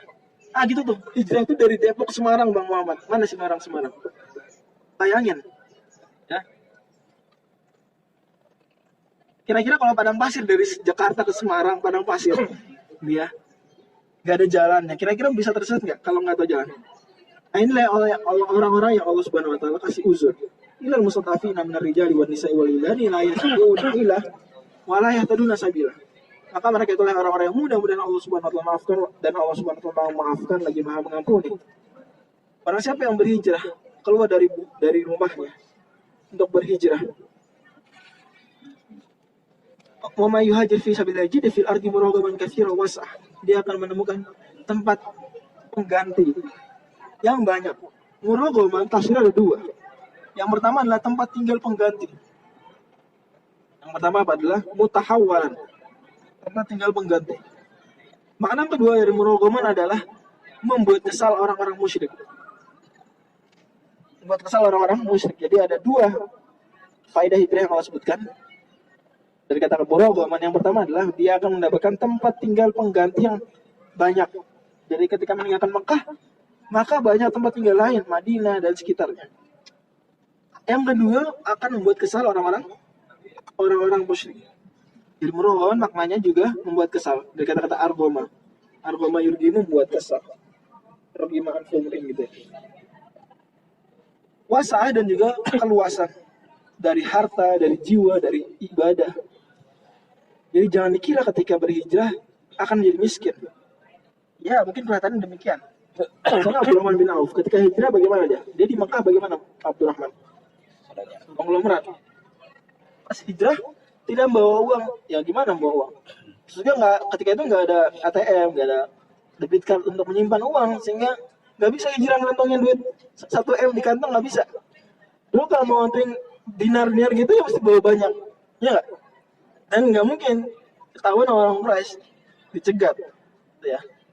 Maka nggak bawa duit apa-apa, meninggalkan kampung tinggalnya, kampung halaman, dan juga meninggalkan hartanya.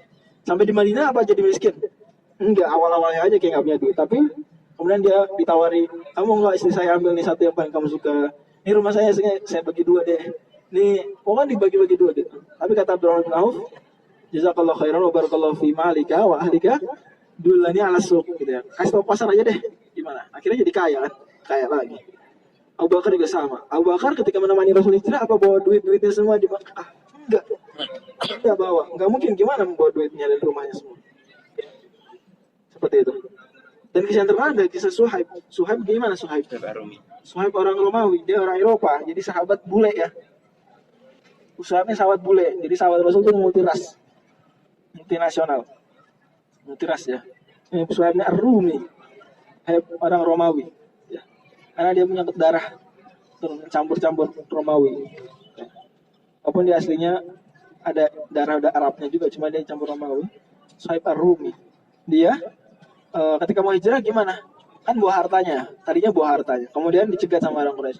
Kamu ya gitu ya. Dulu datang ke sini dari Romawi gitu, miskin.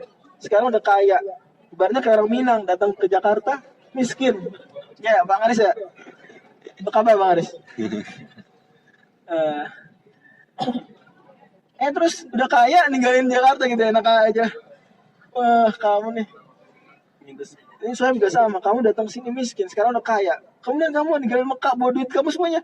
Nggak boleh. Bingung dia, hijrah apa gimana nih? Akhirnya dia milih hijrah. Yaudah nih, ambil duit saya semua nih, ambil harta saya deh. Silakan. Tapi tolong izinin saya hijrah. Deal. Akhirnya hijrah.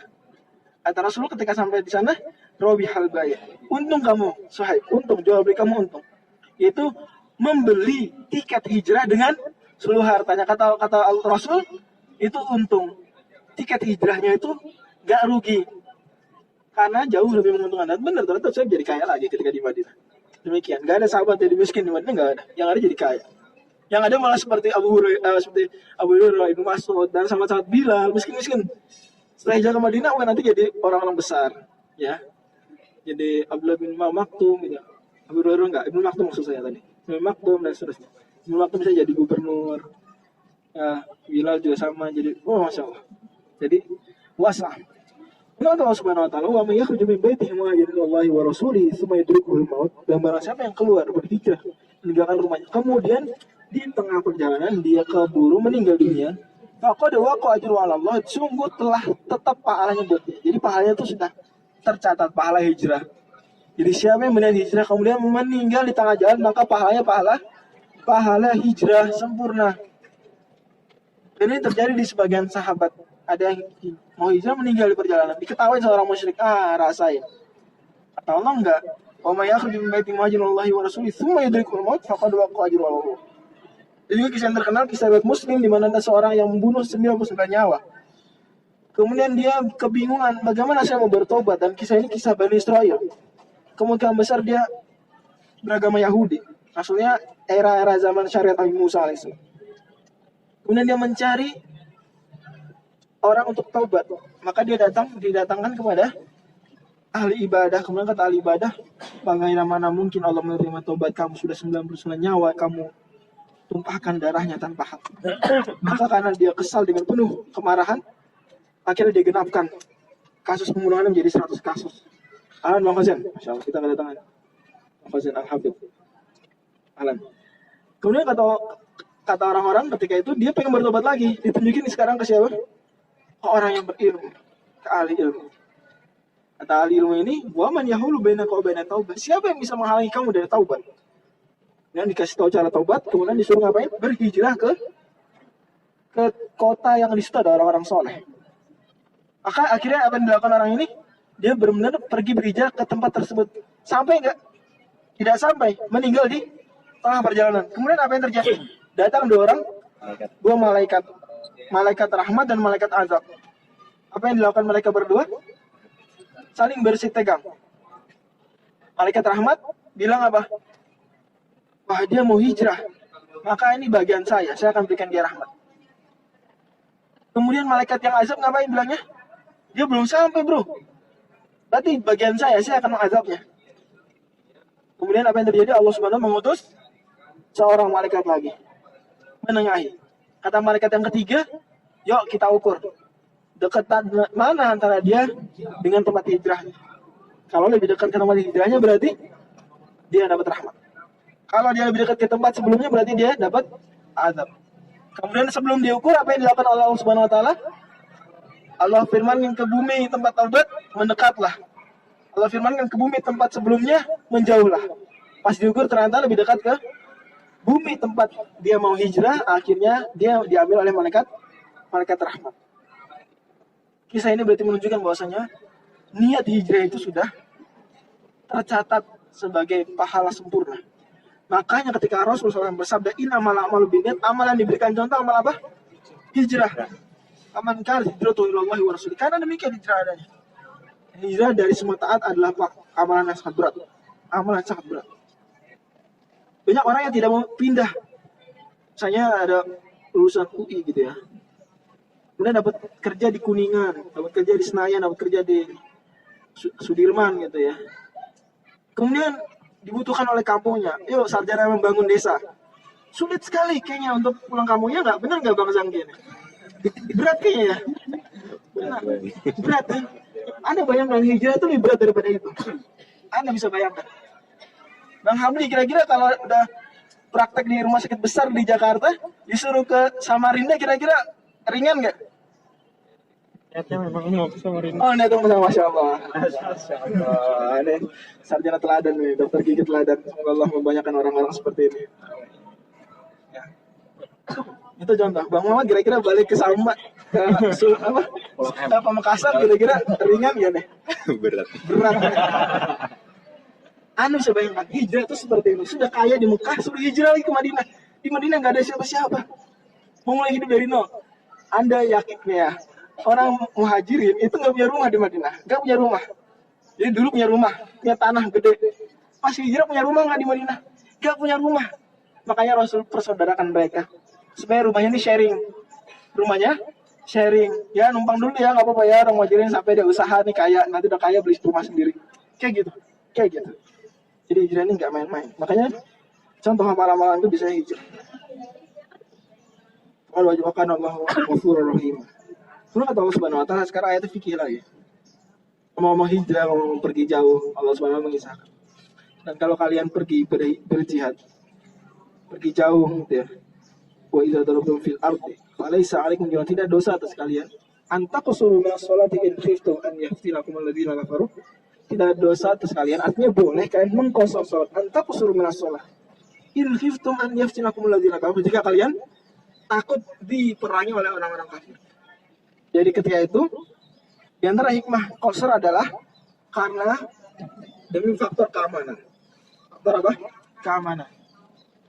Karena kondisi di luar kota ini membahayakan orang-orang beriman, karena ketika itu muslim sedikit, kebanyakan orang-orang musyrik dan ingin membunuh orang-orang muslim, maka dibolehkan qasar. Dan itu dari 4 rakaat menjadi 2 rakaat. Itu ya. In khiftum an yaftinakum alladziina kafaru. Jika kalian takut diperangi oleh orang-orang kafir.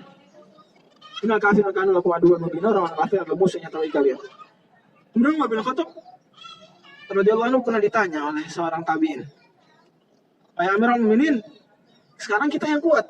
Orang-orang musyrik takut, orang-orang non-muslim takut sama kita. Umar bin Khattab menaklukkan Persia, menaklukkan Romawi, diusir dari Syam. Wah, ngeri. Anda kalau lihat, Anda googling ya, peta dunia sebelum zaman Umar sama setelah zaman Umar. Itu berubah drastis peta dunia. Ya.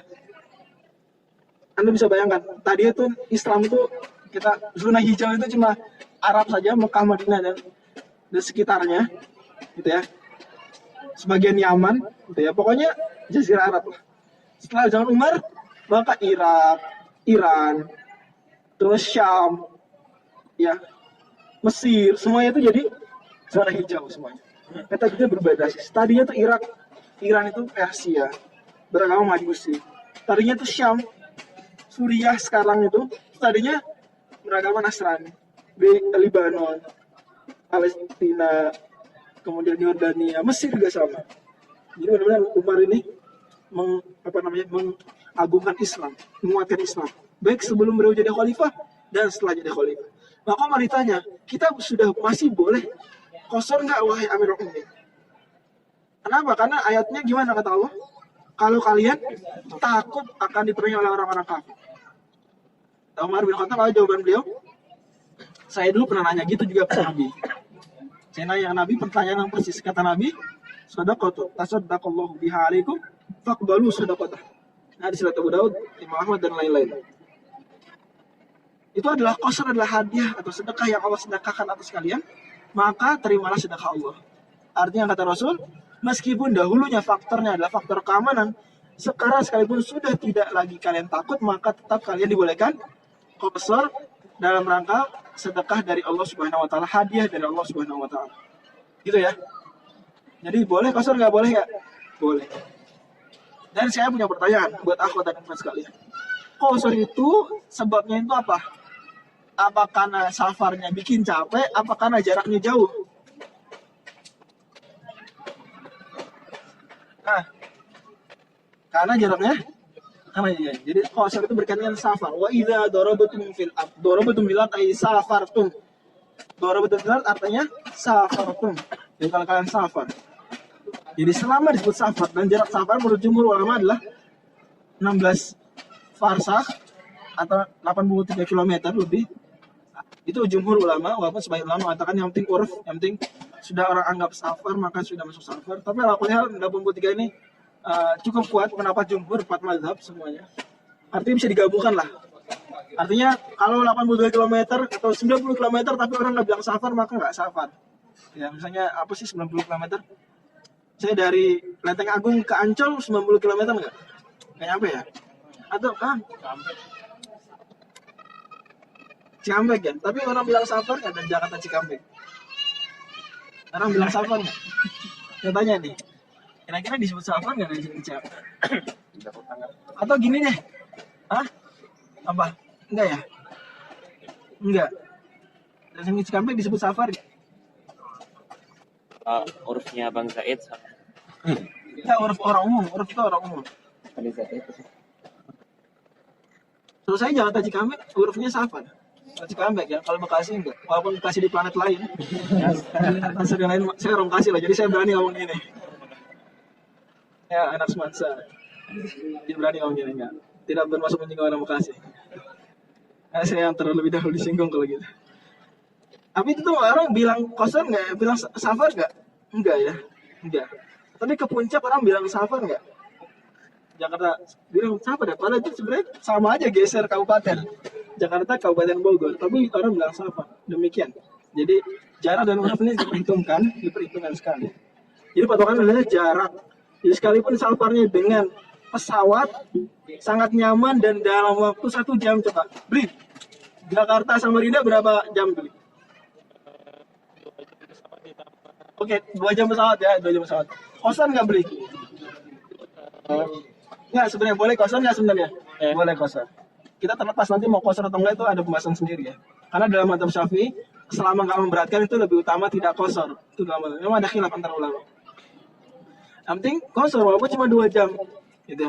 Tapi dari UI mau ke Ancol 4 jam misalnya, ada macet, kosor nggak?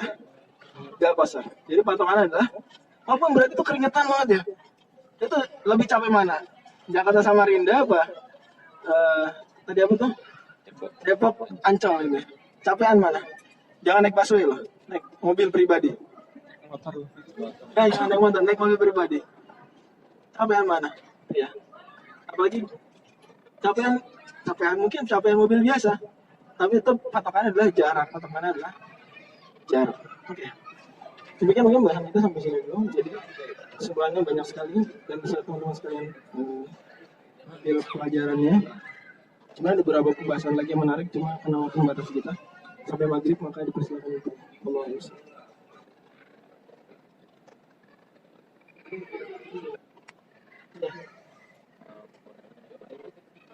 Salah satu teman-temannya dia cowok tapi non muslim itu karena pacaran sama cewek yang muslim terus putus kan, terus si cowok ini pernah berspekulasi pengen masuk Islam biar bisa kembali ataupun si itu gimana ya saat di belakang itu kita gimana? Ya, terima kasih. Tolong dibedakan antara kasus tadi itu berkaitan dengan masuk Islam. Kalau masuk Islam itu tidak kita pikirin dia niatnya apa, dia ya, enggak kita pikirin. Kalau Islam itu mudah. Tapi sekarang bukan sekedar masuk Islam, tapi mau ngapain? Mau nikah. Maka dia seperti dia muslim, tapi muslimnya apakah sama dan seperti anak-anak LDK, seperti anak-anak masjid, seperti yang suka hadir pengajian, sama nggak? Kalau nikah apakah asal suka sama suka atau memperhatikan agama? Ibaratnya dia kalau dibandingkan ketakwaan masih 0 ya nggak? Atau 1 lah. Sementara ada lagi ratusan mas-mas yang di sini nih, yang tapannya udah Masya Allah gitu ya.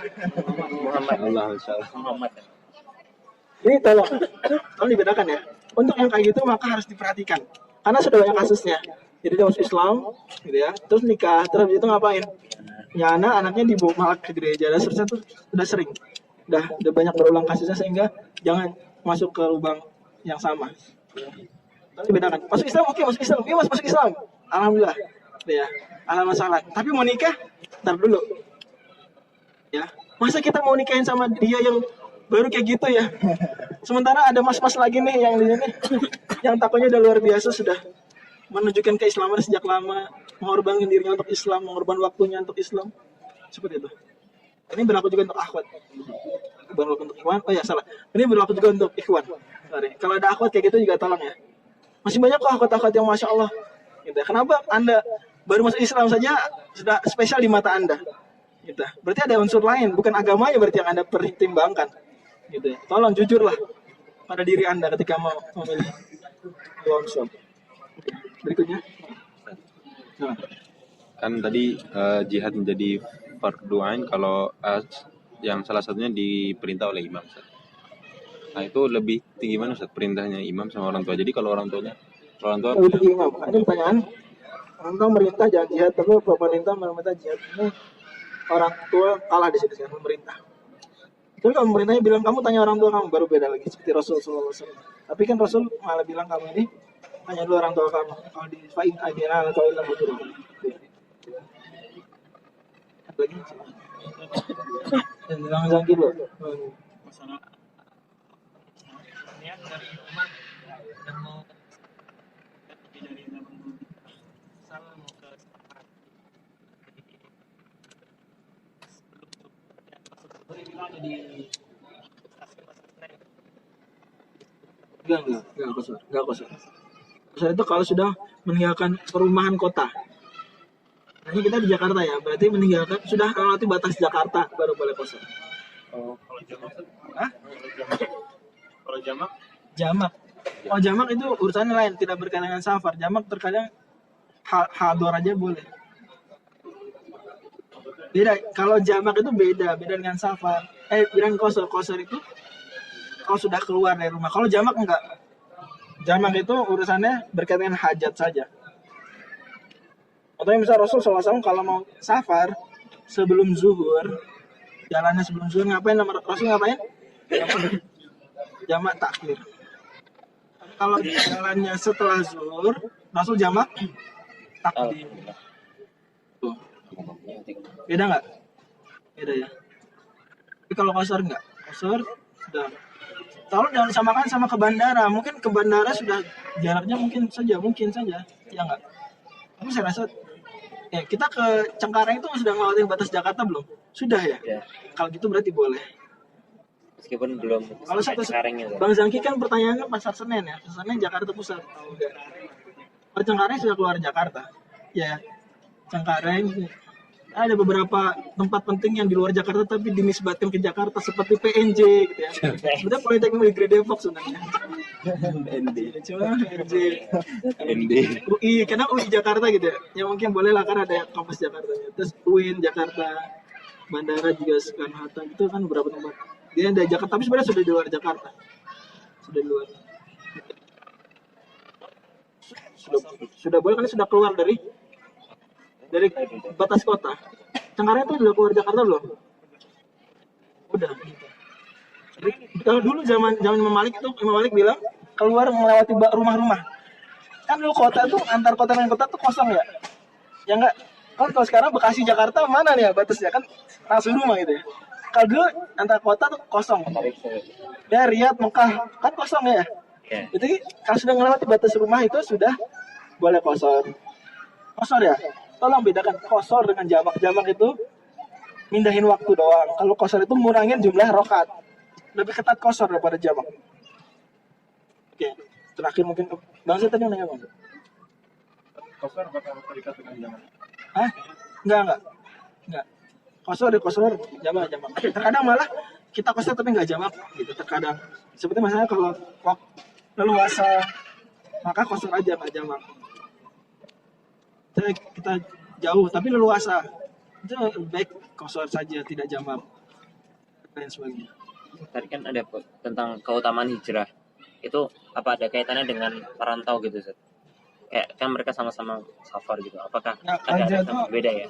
Hijrah itu dari tempat yang dia tidak aman menjalankan agama ke tempat yang dia aman menjalankan agama, itu hijrah.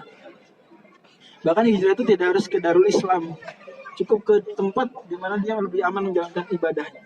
Contoh, orang muslim di Mekah. Sama Rasul disuruh hijrah pertama kali kemana? Habasyah. Saya tanya, Mekah negeri musyrik, Habasyah negeri sama juga Nasrani ya. Artinya sama-sama tidak muslim. Tapi kok memerintahkan ke situ? Karena di Habasyah sekalipun bukan muslim tapi aman. Contoh nyatanya misalnya sekarang, misalnya di Suriah, orang-orang muslim, Sunninya, orang-orang Sunni dibunuh-bunuhin. Ya. Terus hijrah misalnya. hijrah ke Prancis ya sebenarnya salah juga, harusnya milik ke negara muslim. Cuma mungkin repot ya, ada problem lah misalnya. Kamu milih negara-negara non muslim. Ini mudah-mudahan mereka masuk ke kategori ini, yaitu mereka pindah dari negara yang tidak aman ke negara yang aman, sekalipun dia bukan negara muslim. Oke, ada lagi. Yang kuat nggak ada ya?